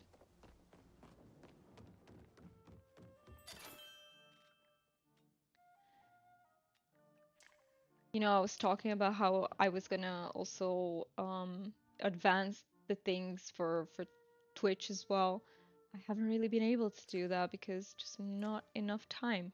I started doing that, did like a few steps, but then didn't manage to do everything that I need to do. Okay, so fabric. I said I need, was it 6? I think it was 6. For now, at least.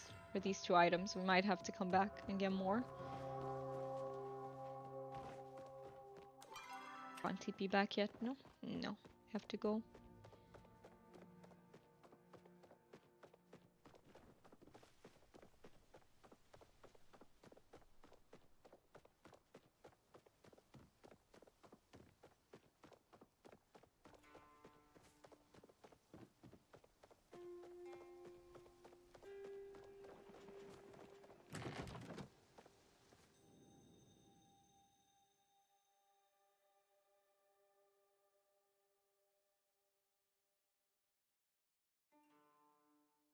Also, I didn't mention one thing. My grandma could be coming to visit, and I might have to leave for a few minutes. We'll just take a small break on stream then, just so I can say hi. Why? What? Oh, are you... She's coming tomorrow? Okay.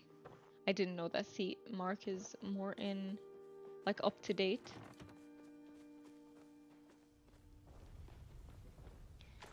Then, never mind. Tomorrow, in case she'll be coming during the stream. Okay.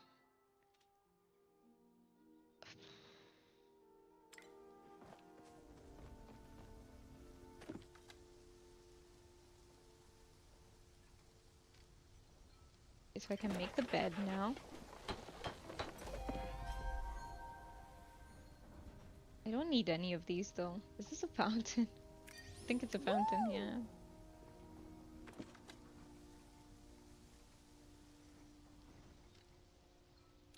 Easy to make though, and it's pretty. Just not what I need right now. These are the only recipes left? Okay. Then I won't focus on making them anymore. I guess what remains is just for me to see if I can use any of the ranch house. I have the floor cabinet. Could I use a nightstand? Maybe if it's not very tiny.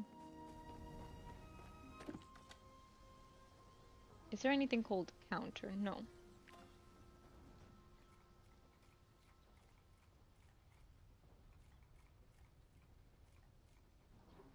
Oh yeah, for a sink, what are we using? So we have the capital chic, we have the ranch. I'll probably just make another ranch house, to be fair. This is clearly for the bathroom, though.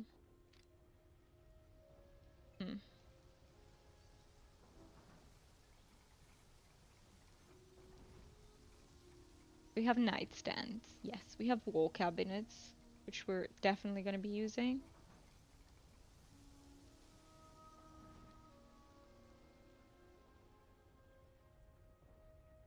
Just wall shelves. Oh yes, I need to check the dining table. Kitchenette. This is what I need. So kitchenette. Okay. There we go. That is the word.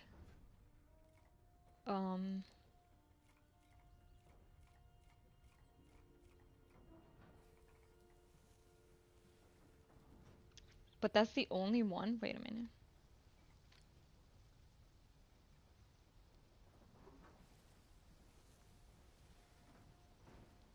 I mean, hey, if this is the only kitchenette I can make, I might as well just use that one then. See if I have it here, or if I have already used it. I did, so I need to craft another one. But for that, I need to wait for the clay to be smelted.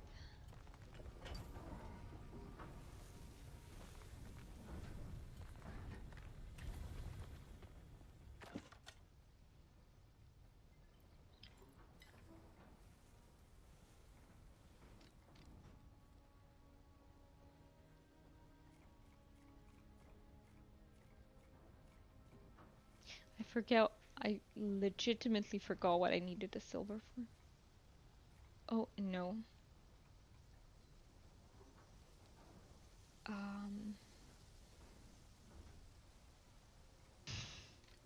Absolutely no idea. The mirror, thank you. Yes, the mirror. Oh, but I'm still missing the sapwood planks. Need to go get more.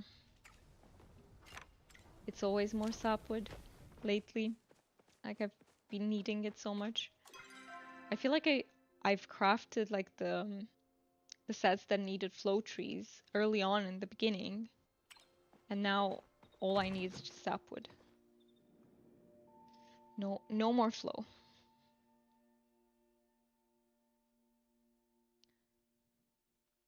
This hat is so funny looking, by the way, because it's a very cheap hat. I was looking for a proper one and I couldn't find it anywhere. I went to the mall to look for it. And in the end, I ended up finding this one in like a supermarket. And I was like, you know what? I'm going to buy it because what if I can't find a proper one when I have the time to go look? Because this was like a week ago. I didn't have time to look since then. And yeah, this is the one we're stuck with. Doesn't look the best and also doesn't feel the best, let me tell you. Like, I can feel the back of my head turning like a little bit itchy. Maybe for next year. Maybe for next year I'll manage to actually get a proper one. Like to find one, because the problem is my head is so small. I have a very small head. So I have trouble finding these especially universal sized Santa hats to fit me.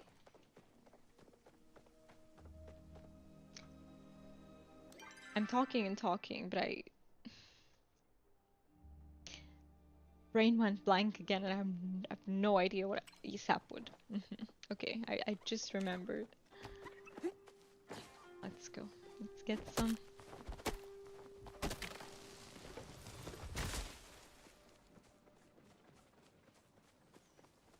You know, this is the one thing that put me off streaming for a long while, because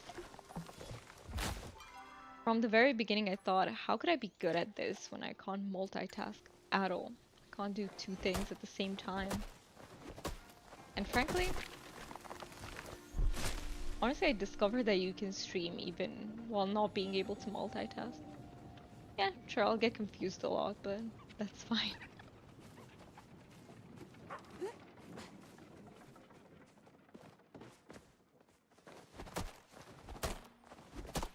For people that don't want confusion, this is definitely not the place to be.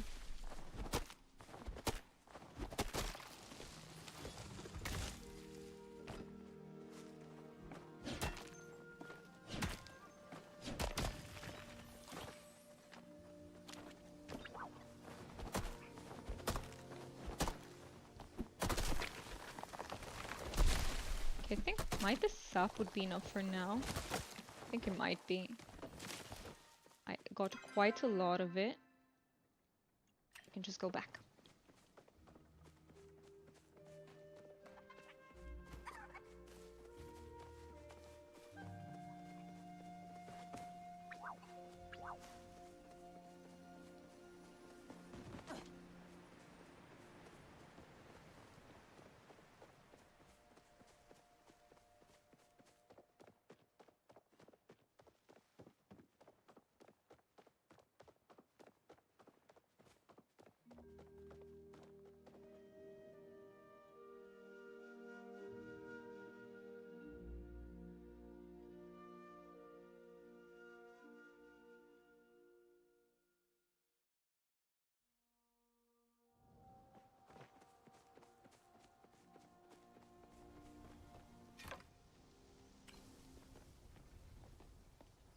Okay, so how many of these did I need? Well, it doesn't matter because I'll just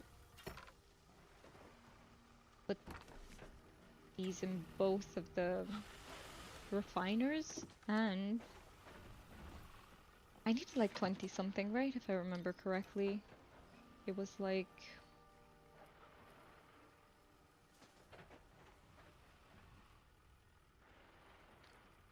18. Okay, 17 more. Alright, well that will craft in the background, but I'm not sure why I prioritize that because I don't really need it.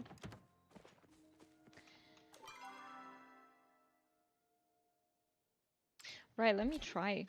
No, the dining table. So dining. Let's see, what can we use? So we have the bellflower. I have a feeling that's gonna look too fancy. Grow all out, that's adorable, but I don't know what to say for Christmas build. Maybe the Kilima Inn or the homestead, ranch house. Log cabin, I think it's gonna be too like the wood on it. It's a little bit too white toned. Not the capital chic, not for this one. I don't think the industrial either, but I can try it out. And then for dining chairs, I'll just try out everything that's like warmer in color. Does my shoulder hurt? Okay. Let's try these.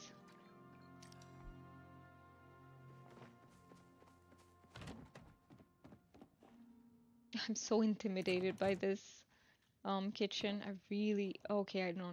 This is the Kilima Inn. Okay, that doesn't fit at all. Which one is it? Yes. Okay, not that one. We're not using that one. Let's see the rest. But this one's fine, I would say. Can leave it out. I think the ranch house one is fine too. I think they're both okay. What about the industrial? I don't like the industrial one as much. That one I would say is a no this time.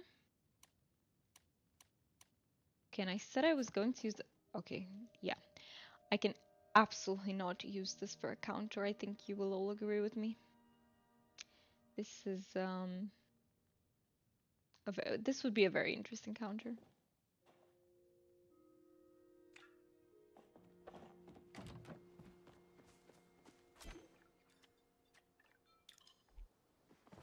But then, but I think I saw people using like different sets in their kitchen. That's so tiny, yes.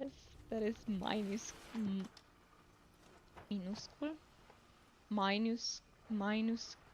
I don't know how you say that in English. I can literally only pronounce it in Romanian. Minuscule? Min... Yeah, no, stuck. Stuck. Okay. So, um, I'm just gonna have to get the prep stages from him. But what I don't understand, from yeah, I think I saw people using different sets for counters in the kitchen, but I can't find counters like anywhere in. I don't know how people go about this.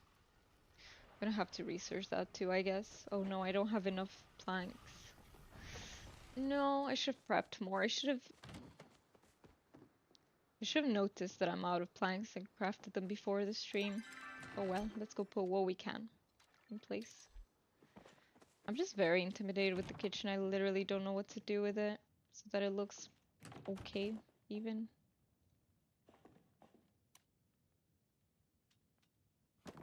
This is a bookshelf. Not the best thing to be in here.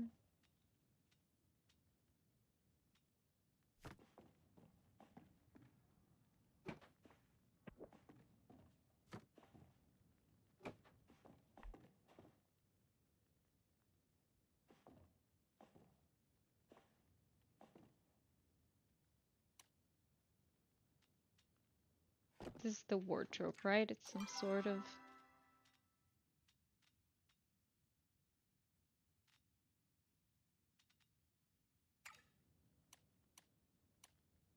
Okay, if I am to put these two tables, these are our options. Homestead or ranch house. And I put some... These are the homestead ones, right? This has to be the homestead chair because it matches that one perfectly. And is this the ranch house set?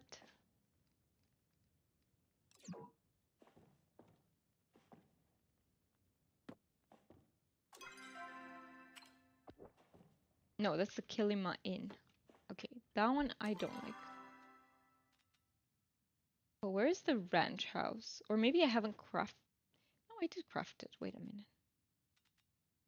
Oh, it's right here. It's right here. It wasn't even hiding. Okay. Or I could just end up using like the homestead table with the ranch house chairs. That's an option too. So that it's not too matchy-matchy, but it's still, you know. I think I'm partial to that actually. Yep. Maybe I'll still use the homestead ones though. I think I like them better. I think so. I think this is what we're gonna do. Let me think, where should this be positioned?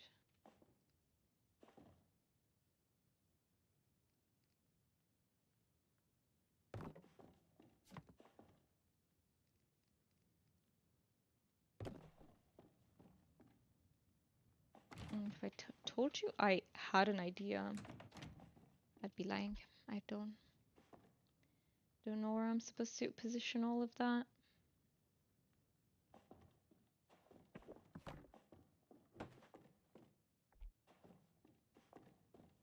What would I like to see when I go in here? Would it be the dining table? Like, is it a problem if it's right here? But it feels weird when I go in and like I have an obstacle in my way, which is the table. I put it sideways.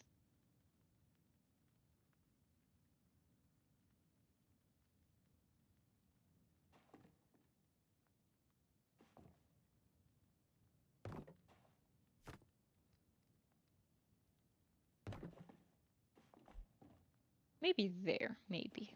I'll think about it. Okay. Need to craft more chairs then, but for that, I bet you anything I will need sapwood planks.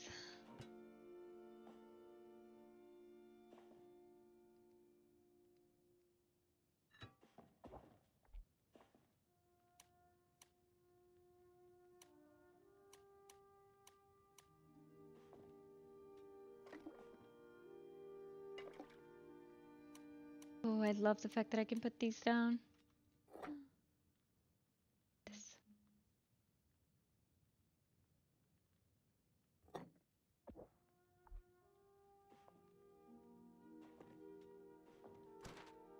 Are we gonna snowflake this room up as well?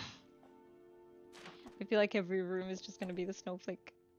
Oh, where did we take that one from?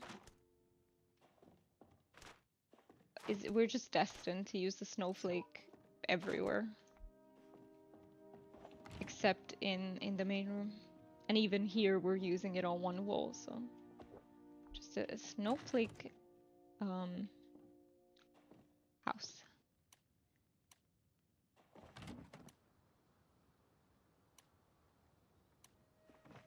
Okay, right now I feel a little bit stuck. As in, I'm waiting for those to finish crafting, and even with them, I just don't really have a vision for this whole thing.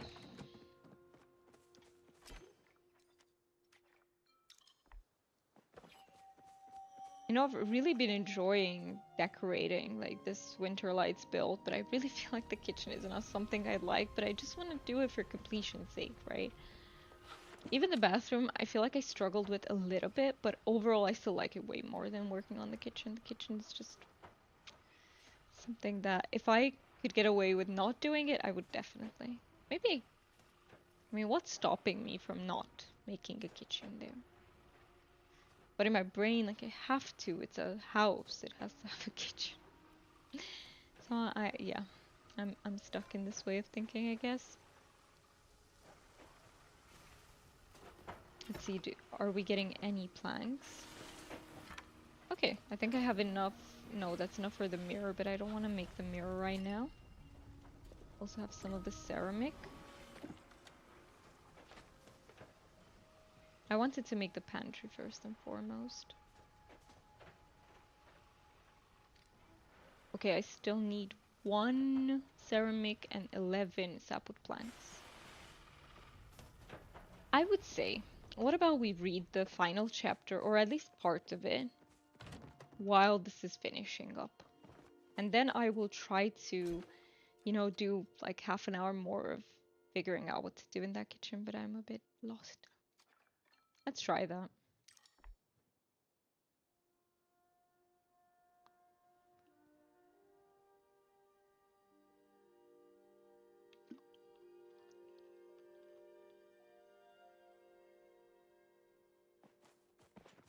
I will go back to the fireplace because it feels the coziest here.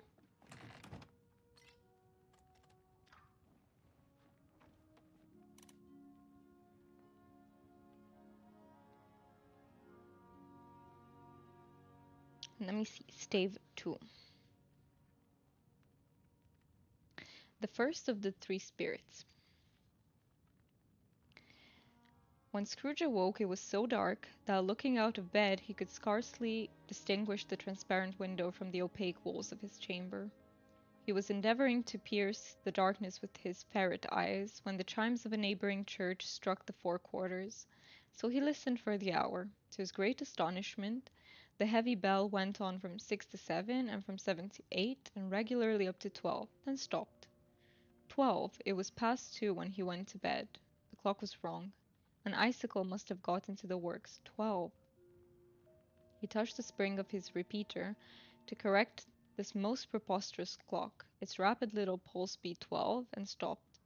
Why, this is impossible, said Scrooge. Sorry, why, it is impossible, said Scrooge, that I can have slept through a whole day and far into another night. It is impossible that anything has happened to the sun, and this is 12 at noon. The idea being an alarming one, he scrambled out of bed and groped his way to the window. He was obliged to rub the frost off with the sleeve of his dressing gown before he could see anything, and could see very little then. All he could make out was that it was still very foggy and extremely cold, and that there was no noise of people running to and fro and making a great stir, as there unquestionably would have been if night had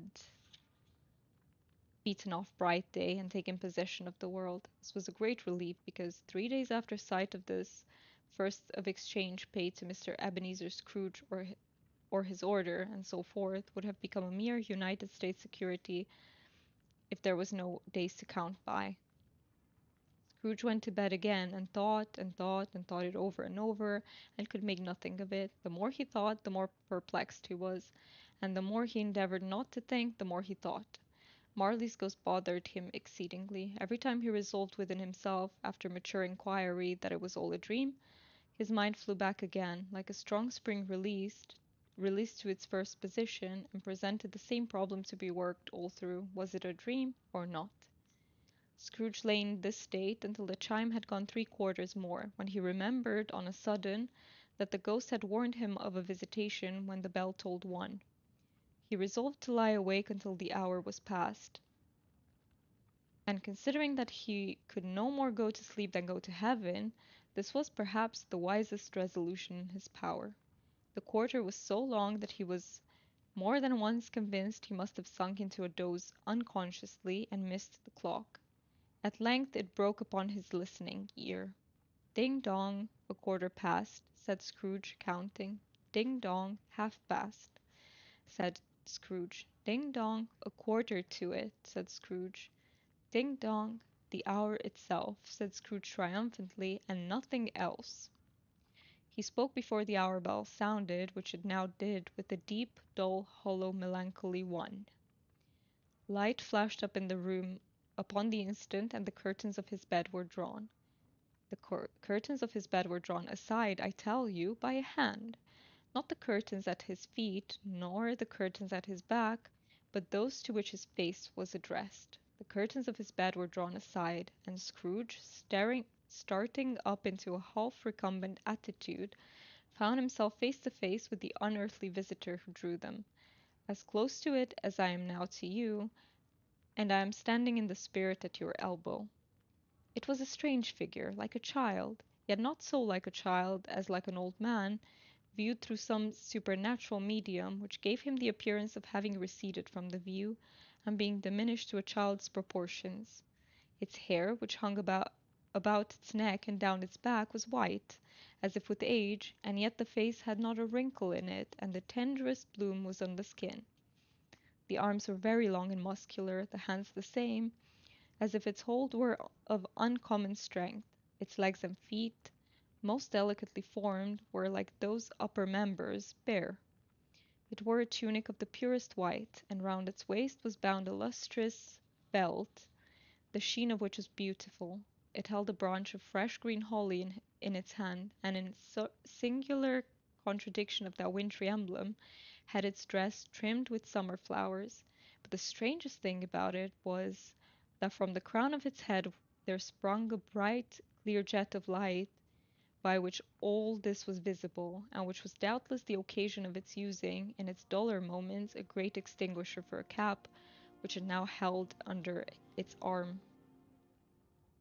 Even this, though, when Scrooge looked at it with increasing steadiness, was not its strangest quality, for, as its belt sparkled and glittered, now in one part and now in another, and what was light one instant at another time was dark, so the figure itself fluctuated in its distinctness, being now a thing with one arm, now with one leg, now with 20 legs, now a pair of legs without a head, now a head without a body, of which dissolving parts no outline would be visible in the dense gloom wherein they melted away, and in the very wonder of this, it would be itself again, distinct and clear as ever. "Are you the spirit, sir, whose coming was foretold to me?" asked Scrooge. "I am." The voice was soft and gentle, singularly low, as if, instead of being so close beside him, it were at a distance. "Who and what are you?" Scrooge demanded. "I am the ghost of Christmas past." "Long past?" inquired Scrooge, observant of its dwarfish stature. "No, your past." More water?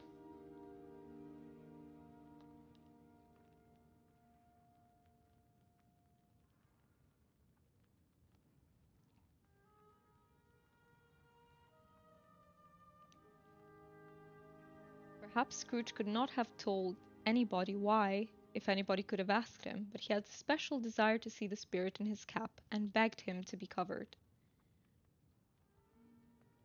"What!" exclaimed the ghost, "would you so soon put out with worldly hands the light I give? Is it not enough that you are one of those whose passions made this cap, and forced me through whole trains of years to wear it low upon my brow?" Scrooge reverently disclaimed all intention to offend, or any knowledge of having wilfully bonneted the spirit at any period of his life. He then made bold to inquire what business brought him there. "Your welfare," said the ghost. Scrooge expressed himself much obliged, but could not help thinking that a night of unbroken rest would have been more conducive to that end. The spirit must have heard him thinking, for it said immediately, "Your reclamation, then. Take heed." It put out its strong hand as it spoke, and clasped him gently by the arm. "Rise and walk with me." It would have been in vain for Scrooge to plead that the weather and the hour were not adapted to pedestrian purposes, that bed was warm, and the thermometer a long way below freezing, that he was clad but lightly in his slippers, dressing gown, and nightcap, and that he had a cold upon him at that time. The grasp, though gentle as a woman's hand, was not to be resisted. He rose, but finding that the spirit made towards the window, clasped its robe in supplication. "I am a mortal," Scrooge remonstrated, "and liable to fall." "Bear but a touch of my hand there," said the spirit, laying it upon his heart, "and you shall be upheld in more than this." As the words were spoken, they passed through the wall, and stood upon an open country road, with fields on either hand. The city had entirely vanished. Not a vestige of it was to be seen. The darkness and the mist had vanished with it, for it was a clear, cold winter day, with the snow upon the ground. "Good heaven!" said Scrooge, clasping his hands together as he looked about him. "I was bred in this place. I was a boy here." The spirit gazed upon him mildly. Its gentle touch, though it had been light and instantaneous, appeared still present to the old man's sense of feeling. He was conscious of 1,000 odors floating in the air, each one connected with 1,000 thoughts, and hopes, and joys, and cares long, long forgotten. "Your lip is trembling," said the ghost. "And what is that upon your cheek?" Scrooge muttered, with an unusual catching in his voice, that it was a pimple, and begged the ghost to lead him where he would. "You recollect the way?" inquired the spirit. "Remember it!" cried Scrooge with fervor. "I could walk it blindfold." "Strange to have forgotten it for so many years." observed the ghost. Let us go on. They walked along the road, Scrooge recognizing every gate, every post and tree, until a little market town appeared in the distance with its bridge, its church, and winding river. Some shaggy ponies now were seen trotting towards them with boys upon their backs, who called to other boys in country gigs and carts, driven by driven by farmers. All these boys were in great spirits, and shouted to each other, until the broad fields were so full of merry music that the crisp air laughed to hear it. These are but shadows of the things that have been, said the ghost. They have no consciousness of us. The jocund travellers came on, and as they came, Scrooge knew and named them every one. Why was he rejoiced beyond all bounds to see them? Why did his cold eye glisten and his heart leap up as they went past?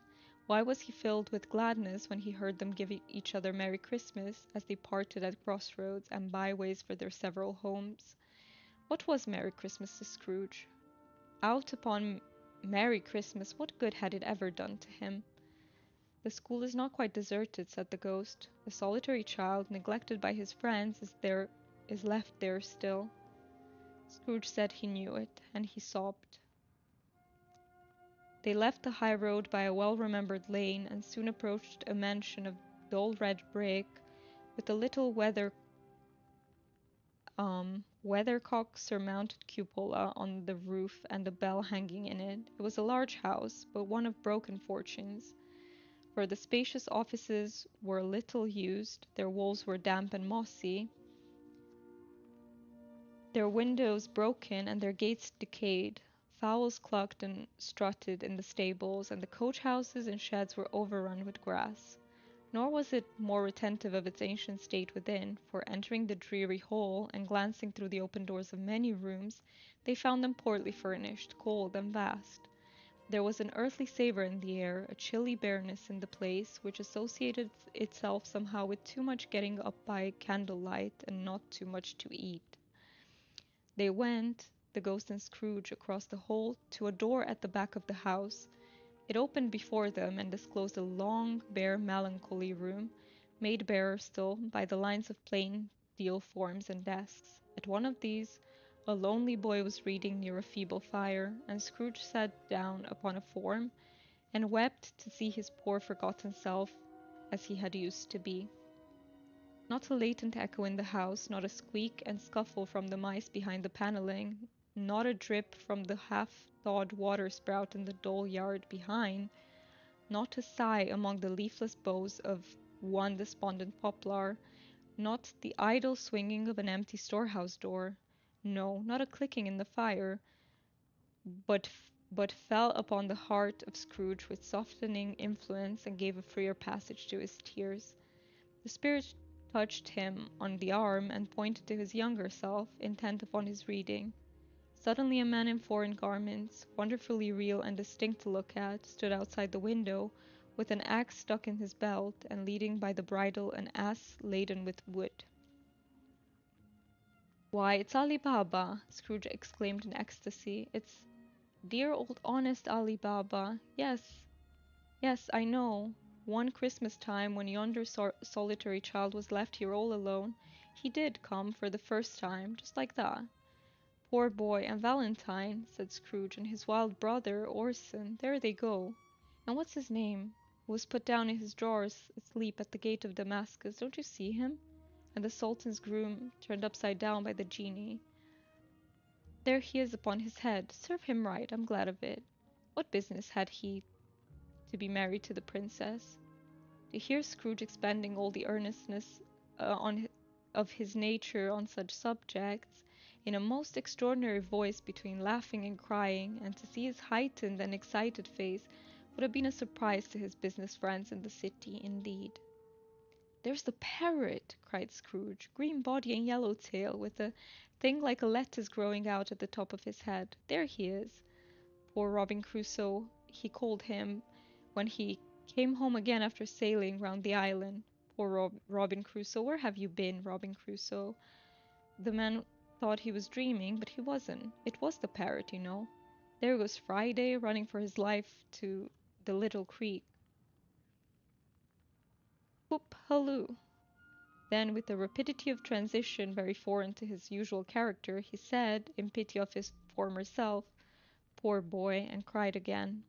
"I wish," Scrooge muttered, putting his hand in his pocket and looking about him, after drying his eyes with his cuff, "but it's too late now." "What is the matter?" asked the spirit. "Nothing," said Scrooge, "nothing. There was a boy singing a Christmas carol at my door last night. I should like to have given him something, that's all." The ghost smiled thoughtfully and waved.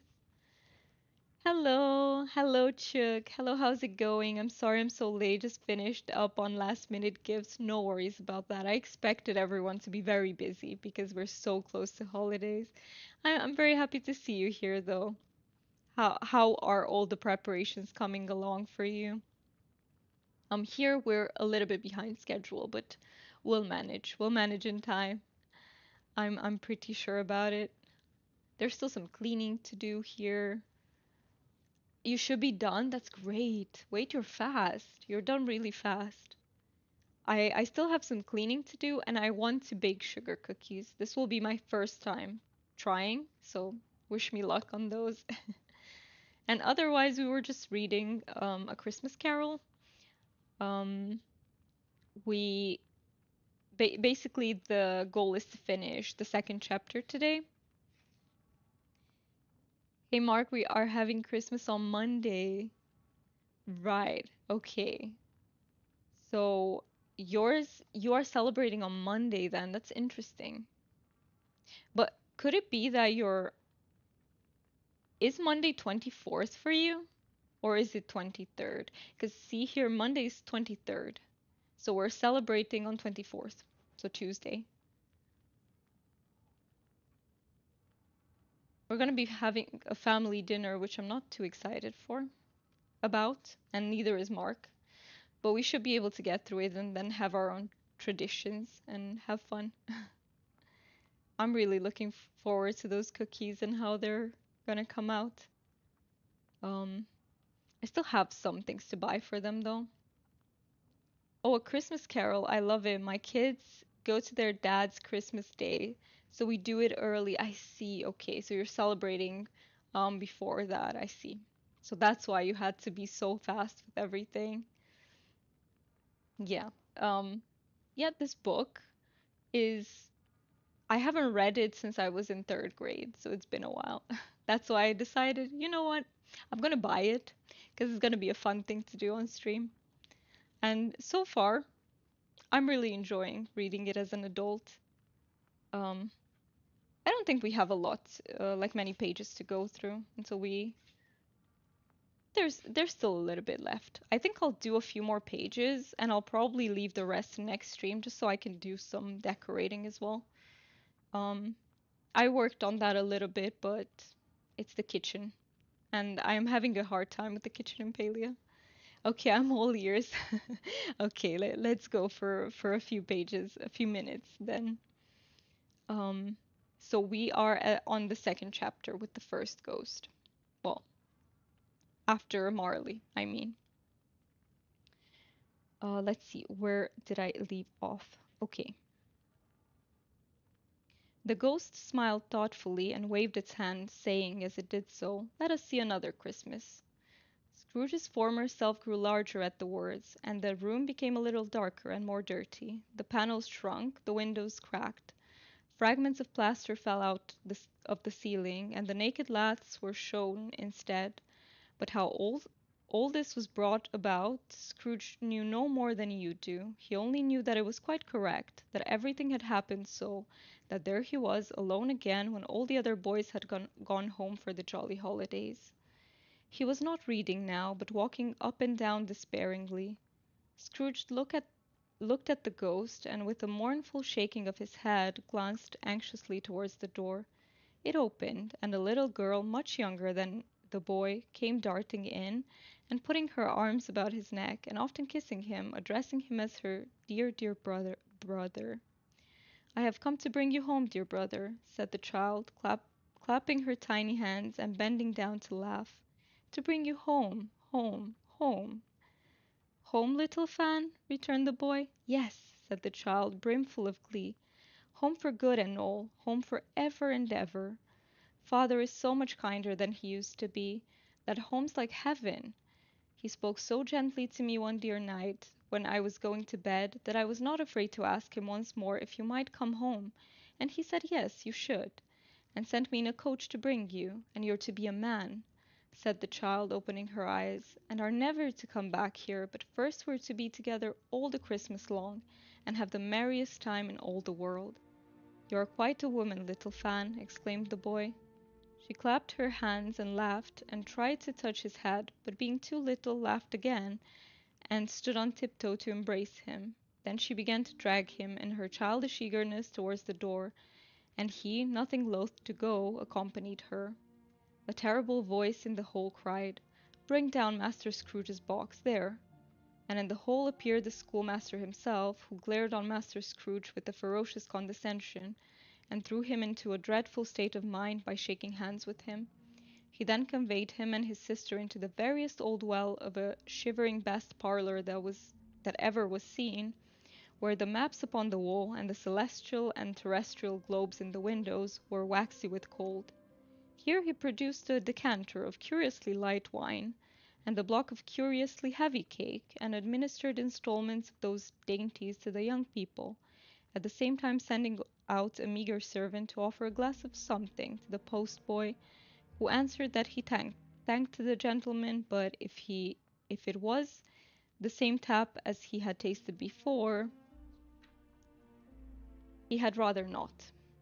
Master Scrooge's trunk being by this time tied on to the top of the chaise, the children bade the schoolmaster good-bye right willingly, and getting into it, drove gaily down the garden sweep, the quick wheels dashing the hoar-frost and snow from off the dark leaves of the evergreens like spray.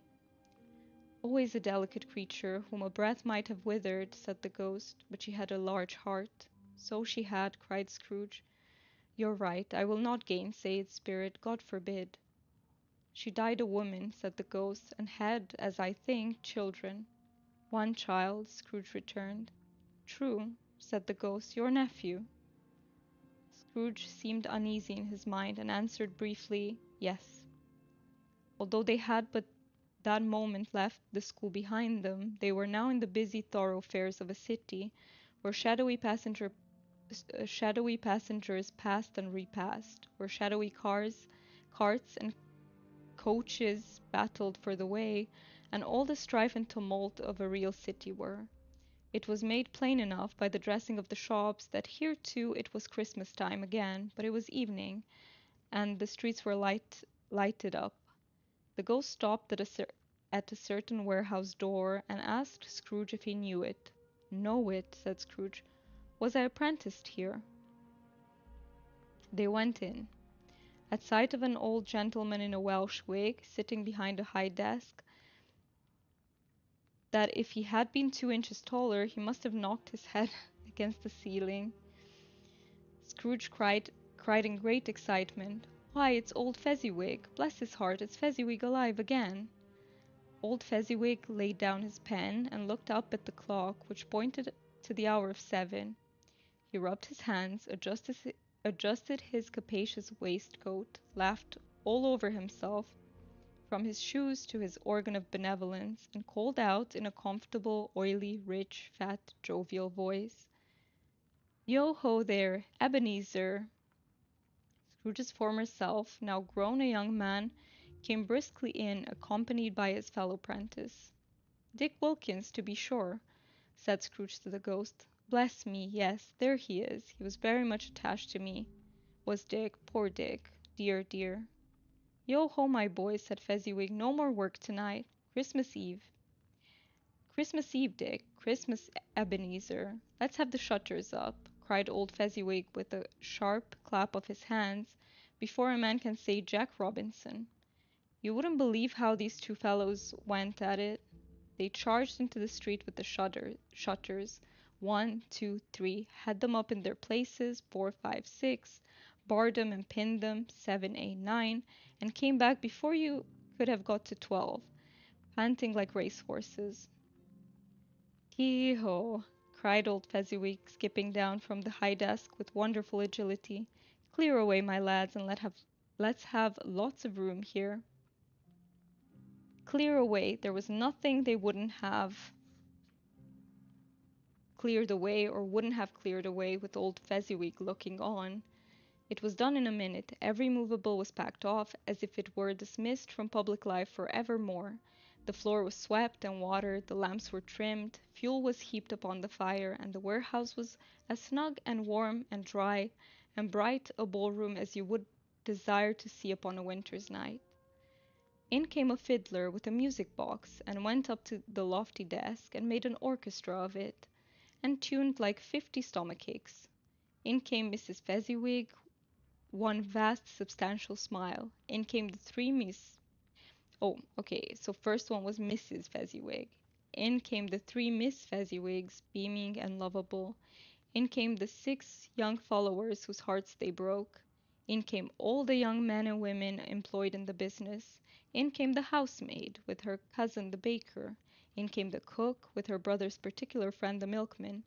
In came the boy from over the way, who was suspected of not having board enough from his master, trying to hide himself behind the girl from next door, but one who was proved to have had her ears pulled by her mistress. In they all came, one after another, some shyly, some boldly, some gracefully, some awkwardly, some pushing, some pulling.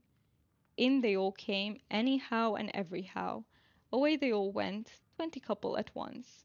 Hands half round and back again the other way, down the middle and up again, round and round in various stages of affectionate grouping.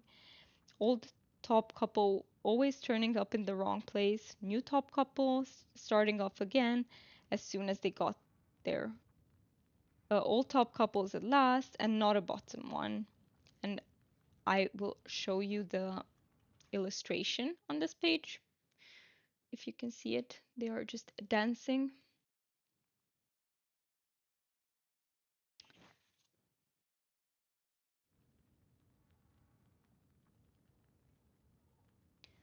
When this result was brought about, old Fezziwig, clapping his hands to stop the dance, cried out, "Well done!" and the fiddler plunged his hot face into a pot of porter, especially provided for that purpose.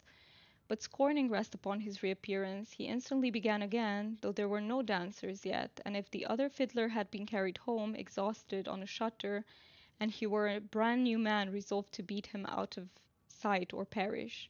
There were more dances, and there were forfeits, and more dances, and there was cake, and there was negus, and there was a great piece of cold roast, and there was a great piece of cold boiled, and there were mince pies and plenty of beer. But the great effect of the evening came after the roast and boiled, when the fiddler, an artful dog mind, the sort of man who knew his business better than you or I could have told him, struck up Sir Roger de Coverley. Then old Fezziwig stood out to dance with Mrs. Fezziwig. Top couple, too, with a good stiff piece of work cut out for them, 3 or 4 and 20 pair of partners, people who were not to be trifled with, people who would dance, and had no notion of walking. But if they had been twice as many, 4 times, old Fezziwig would have been a match for them, and so would Mrs. Fezziwig. As to her, she was worthy to be his partner in every sense of the term. If that's not high praise, tell me higher, and I'll use it. A positive light appeared to issue from Fezziwig's calves. They shone in every part of the dance like moons. You couldn't have predicted at any given time what would become of them next, and when old Fezziwig and Mrs. Fezziwig had gone all through the dance, advance and retire, both hands to your partner, bow and curtsy, corkscrew, thread the needle, and back again to your place. Fezziwig cut so deftly that he appeared to wink with his legs, and came upon his feet again without a stagger. Okay, now let me check how many more pages of this chapter just to see if we do have time to finish it. Probably not. So I will try to stop it where it makes sense. When the clock struck 11, this domestic ball broke up. Mr. and Mrs. Fezziwig took their stations, one on either side of the door, and shaking hands with every person individually as he or she went out, wished him or her a Merry Christmas. When everybody had retired but the 2 apprentices, they did the same to them, and thus the cheerful voices died away, and the lads were left to their beds, which were under a counter in the back shop. During the whole of this time Scrooge had acted like a man out of his wits. His heart and soul were in the scene, and with his former self. He corroborated everything, remembered everything, enjoyed everything, and underwent the strangest agitation. It was not until now, when the bright faces of his former self and Dick were turned from them, that he remembered the ghost, and became conscious that it was looking full upon him, with the light upon its head burnt very clear. "A small matter," said the ghost, "to make these silly folks so full of gratitude." "Small," echoed Scrooge. The spirit signed to him to listen to the two apprentices, who were pouring out their hearts in praise of Fezziwig, and when he had done so, said, "Why, is it not? He has spent but a few pounds of your mortal money, 3 or 4 perhaps. Is that so much that he deserves this praise?" "It isn't that," said Scrooge, heated by the remark, and speaking unconsciously like his former, not his latter self. "It isn't that, Spirit. He has the power to render us happy or unhappy, to make our service light or burdensome, a pleasure or a toil. Say that his power lies in words and looks, in things so slight and insignificant that it is impossible to add and count them up. What then? The happiness he gives is quite as great as if it cost a fortune." He felt the spirit's glance and stopped. "What is the matter?" asked the ghost. "Nothing particular," said Scrooge. "Something, I think?" the ghost insisted. "Something, I think," the ghost insisted. "No," said Scrooge, "no. I should like to be able to say a word or two to my clerk now, that's all." Okay, I think this is where we're gonna stop. Can I mark it with something, I wonder? I will a bit later. Okay, I'll keep it. What could I put here so I have a piece of paper here. I will mark it like this. And next time I will be reading the rest of this chapter. There's not that much left of it. And then chapter 3 as well. Well, thank you. No, thank you. Thank you for being here and listening to this. I really love how in this chapter the descriptions of the dance were so vivid. Like it's really easy even for me to picture them. Very beautifully read, thank you. That's so sweet of you to say. But yeah, I love how I have trouble sometimes envisioning things, especially when it's descriptions. But this, I find it pretty easy to do so. So I will say very good job in this regard. Um, and I like to see Scrooge being all excited when he sees places from his past, and um, it's very interesting to see his transformation. Let me put the book here. Let me drink some more water. We have 22 minutes left. Oh no. Oh, no panic. It was beautiful. Have a very Merry Christmas. I will catch you next week. Merry Christmas to you too. I hope you have a great time with your family, and I'll talk to you next week then. It was great to have you here. Okay, let me put this back. I can't put the cap back. Hello, Cap. Can you? Yeah, I really hope you enjoyed the holidays. I hope everyone who's watching and everyone else enjoys the holidays. I love Christmas if I'm allowed to do what I want, not what I have to do or so I hope everyone can find some joy in these holidays. Okay, let me give it a try, but I don't know. I have big doubts about this. Big doubts about this kitchen. So let me go back then and see how much wood. Okay.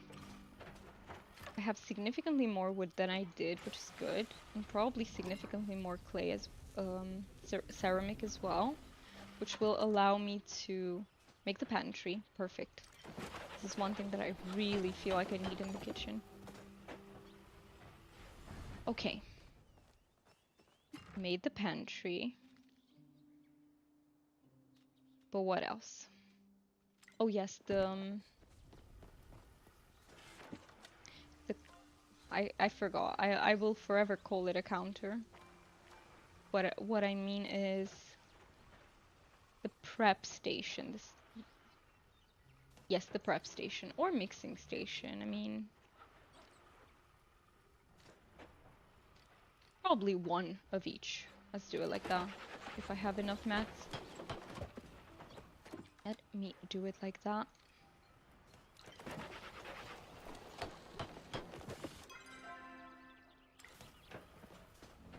And let's see, if I put these two in, does it fill a bit more of the space?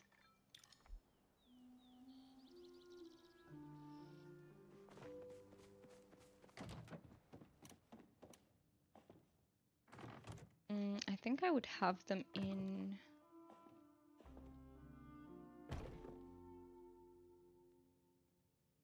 Wait, I also have to place the pantry.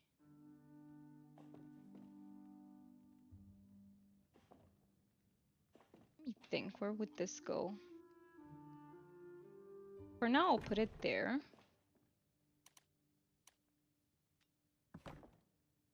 What do I want exactly under the window? Probably the stove? Oh, but the stove also has that... Still, I think it's exactly the size of the window, which is what I like about it being there.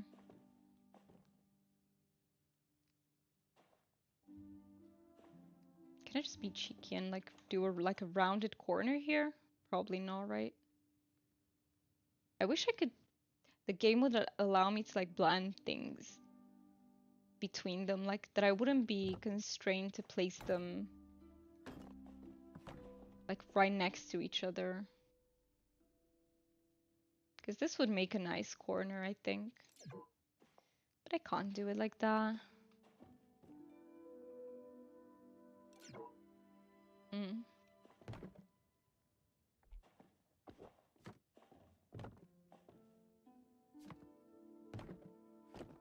Put this here.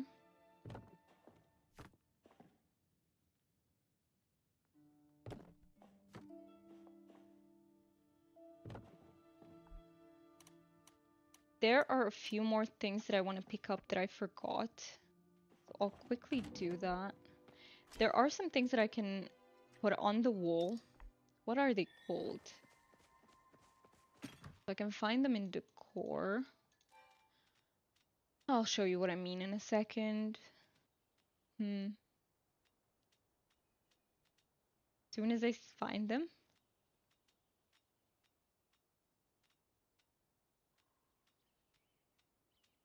Are they not in here? Or am I just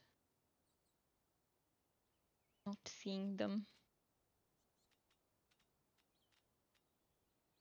I think they're in my own kitchen though. Because I crafted one, but I used it, so I'll find it in here instead.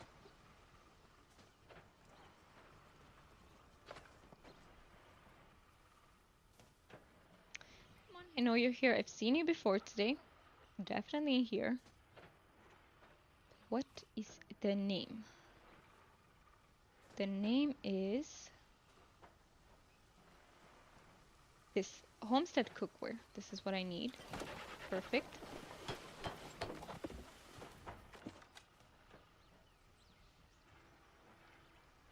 Okay, that's what I wanted to put on the walls.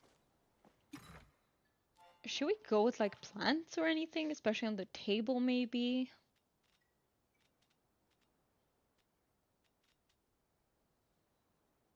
Okay, no. We need more chairs. We need 3 more chairs.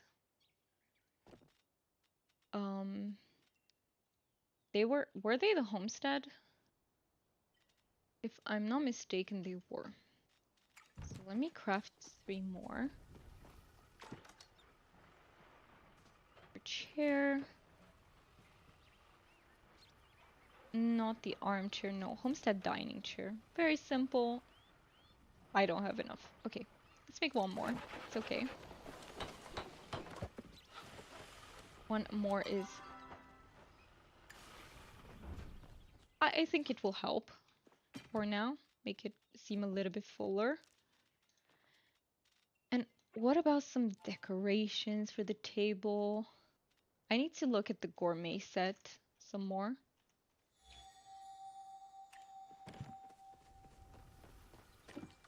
if I write for May, so we have cup.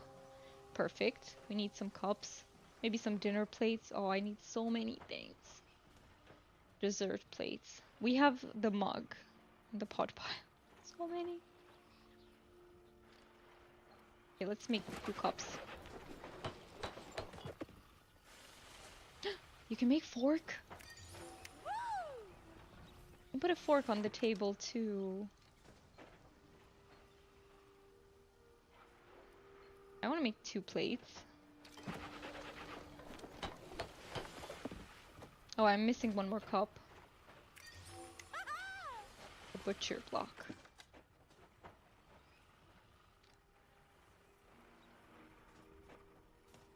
One more cup.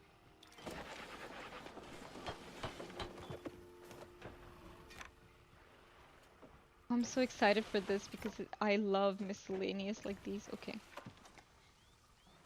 So I can make 2 forks.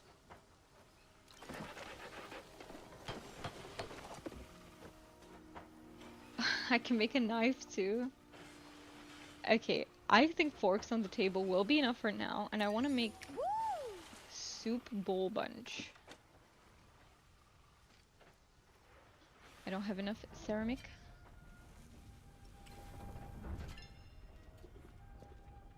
Okay, I wasn't excited until now, but seeing all this miscellaneous makes me want to figure out where to put them all. What is that?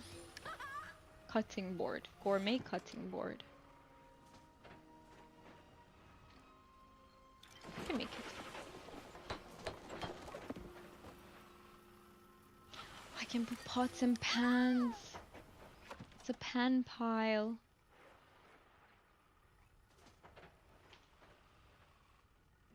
I had no idea how many things this set has.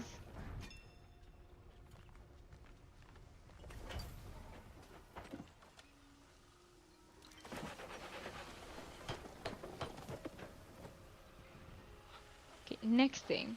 Do we want bowl? No, I want this. Dinner plate. Okay, let's place everything we got so far because that's quite a lot.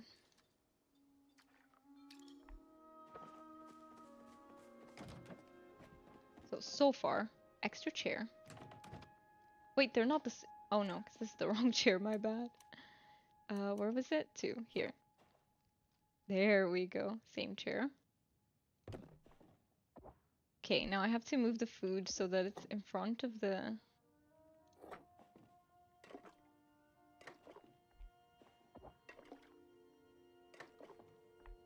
Okay. Actually, no, I want these to be in sort of the middle. And where were the... These are the dessert plates, but oh, they're so tiny. I love this. Okay, well, the dessert plates are all we're gonna get for now because I can't, I don't have the materials to make other plates on this one. I love these. Oh my god. What dessert are we talking about? Is it a peanut? That's all that fits in there. What the? Oh, I thought they were gonna be a little bit bigger. I have to admit. Oh, that is so funny. Pretty sure the mug is like bigger. That could only fit some cake crumbs. Exactly. Exactly. It's so funny though. Okay, so where are my forks? 3 and 4. Holy, look at the size of the fork. You know, the cups. Look at that. The fork doesn't fit in the dessert plate. Oh, I love this. Okay, second fork goes here. Perfect, perfect. So far so good. Right, so now we can have some. Where should I keep these? Let's see. Now is the time to choose every single... I can't put them on here? No, don't tell me that. It's because these are prep. But what do I use as counters? I just don't understand what I'm supposed to use as counters if I can't, place things on these. Maybe there is a smaller fork for desserts. Could be in the set. Maybe later. Yes, maybe. But I mean, how am I can't place shelves. Yeah, but I mean as counters because I saw that people are putting things on. Let me see what I did in my kitchen. In my other plot kitchen. Oh my god, I have 10 minutes left. Need to hurry up a little bit. I see I was able to put some stuff. What is this? Oh, I used floor cabinets. Okay. Then maybe with floor cabinets it works. And the kitchenette. I have the kitchenette in here. Let me try. The floor cabinets. Actually,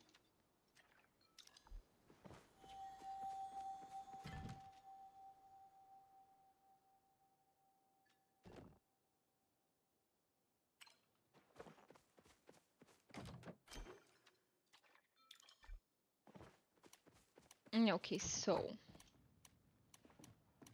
if I put this down, oh, it's actually quite cute. It looks so cute. Let me think how I should place it.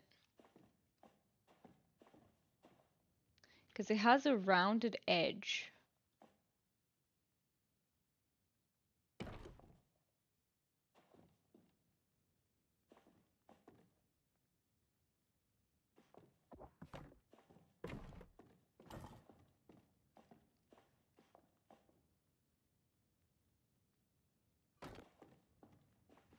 What if I put the oven here? Obviously, I will take the camping. I put that there. Then where does the pantry go?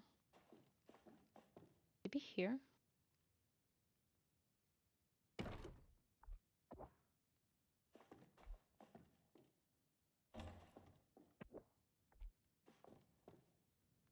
There's something I don't like about this layout.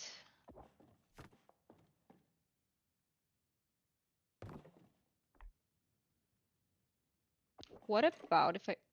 That's not what I meant to do, but sure. What if I put this on top of here because I can't put anything on there anyway? I think that would be a good idea. Why why did this get moved from my table? Hey, you stay there, please.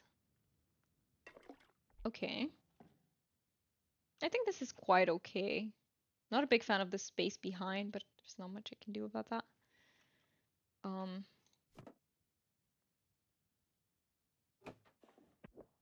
See what I can do here with the these I thought they were gonna be way bigger. These are so tiny as well. Where are the pots and pans here?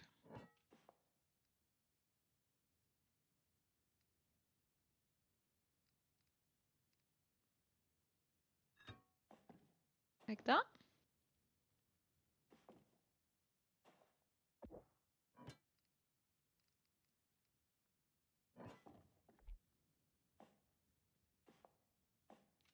There's a cutting board.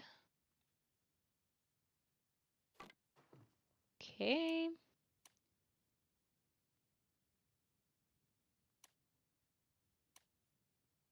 The fruit. Can I put this? No. Doesn't let me put them there. What about in here? I can put the fruit basket in there. Perfect. Let's. And I have a charcuterie board. I am definitely using this. Okay, let me switch this. Okay.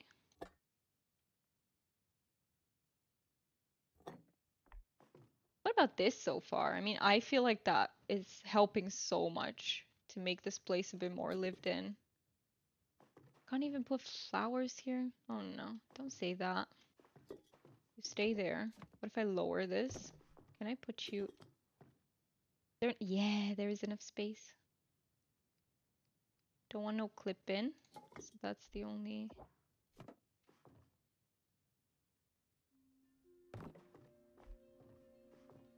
What do we think so far? It is way better than it was, right? In the beginning.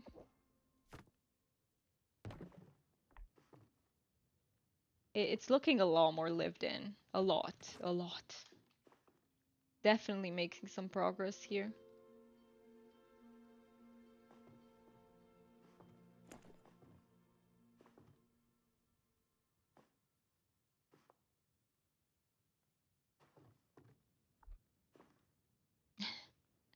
It looks good. Looks like it's actually used. It's starting to look that way. I'm still, you know, not quite there. Now, what if I put the pantry like somewhere there? Maybe a little bit more, like make it more accessible, right? How about that? Yeah, I think that looks way better. Oh my god, I'm starting to actually be way... But this looks weird. Okay, let me move this one. I'll just move it, I guess, on this. The orientation of this painting. So weird. Count. This soup just wants to be in my inventory. Okay, let me think. Is it better here? No. I need more paintings on this wall, I feel like, for, you know, people to look at while they're eating away. For now, I'll leave both of them there, but I need other, like, paintings there. This is looking much better. I'm so excited. I was a bit worried that I'm not gonna find things, you know, that I'm not. But it's actually coming along. I just need a little bit more clutter on this. I want to make it full on cluttered and find stuff for the shelves. And also a bit more stuff as decorations. Maybe some wreaths in here since it's Winterlights build, right? And we're trying to put a bit of Winterlights in every single room. I don't know if you were here, Marcus. I think you went to the bathroom then, but I was trying out the curtains, and I'll show you this. Let me get to the main plot so I can show you. Was it drape? Yeah. Okay, so these, for example, these curtains I really like.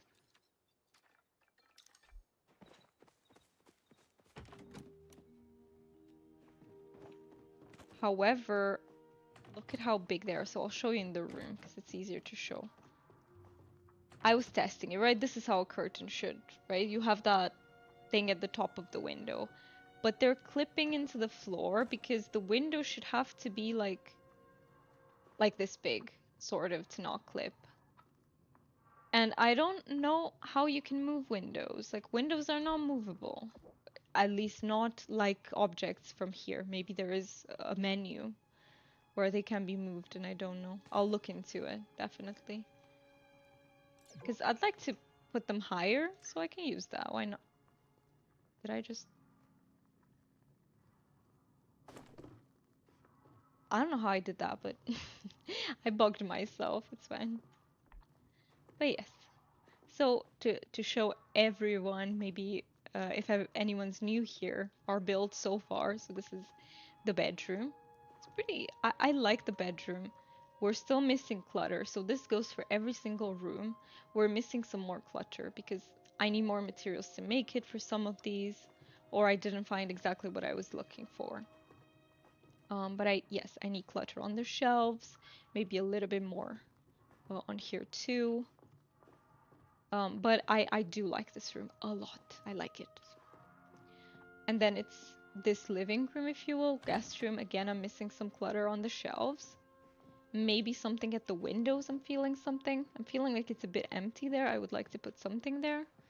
But otherwise, I'm really happy with it. And then our kitchen coming along very nicely, and the bathroom.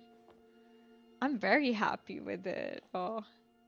Well, it's 12 a.m. Okay, before I go, I'll do one final thing. Wait, 12. Yeah, 12 a.m. That's night. The night market, not the night market. The black, Zeki's black market should be open, right? Let me run there, and then I will have to end the stream for today. But we have another short, very short stream tomorrow, and then another short one the day after tomorrow. So if anyone wants to be here, I would really like to have you here. But I can totally understand that most people are super busy right now. So totally understand that. I'm also trying to get everything done, and it is a little bit difficult. Is it just me, or in Palia it's a little bit confusing because night is not very dark, and then I go out and I'm like, is it day or is it night? I'm confused. And yes, I have the time, but you know, in Romania, we don't have AM, PM, so until my brain calibrates, especially 12, which is where it changes from AM to PM, it takes a little bit. Okay, let's see. Raven with small frame. We need frames with 5K. Dumber Stripe Ocean Towel. I really like that. But we have that one. That one, not my favorite. See, the outside bathroom is what I was talking about. Do I buy this painting? I mean, we do need more paintings. I can't deny that. Holy I'm broke. 13K is all I have. Okay, next stream I will have to farm for some materials probably. Because I am broke officially. Okay, let me just go back. I'm happy I saw what the black market had to offer.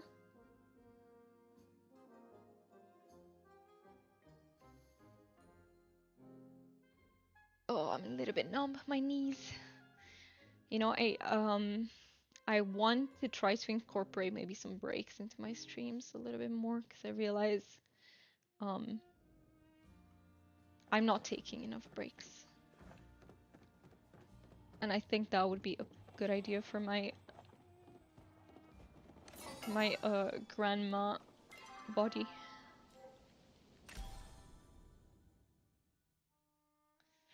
Sometimes I feel very old in a, I would say young body, but that's the point. That not so much. Okay.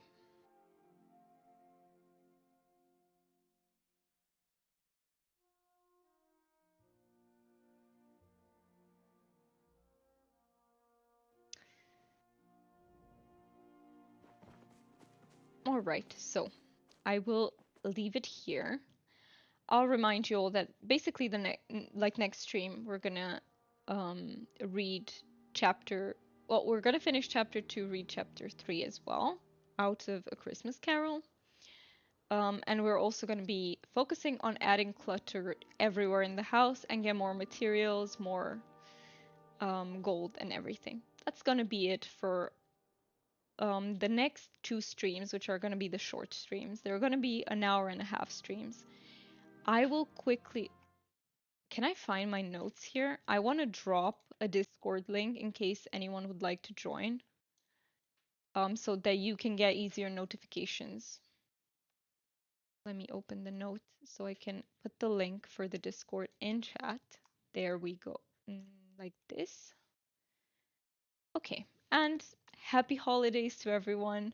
I don't want to say Merry Christmas to everyone yet because I'm gonna be here tomorrow and the day after tomorrow too, but in case you won't, that some of you can't be here, Merry Christmas to everyone. Happy holidays to everyone who's celebrating. Have a great rest of the week, and I hope to see you all soon. So, bye bye, everyone, and thank you for being here. It supports me a lot, no matter if you lurk, if you say something, if you just hop in for a little bit, it's all great support. So, thank you so much for it. Bye bye, everyone.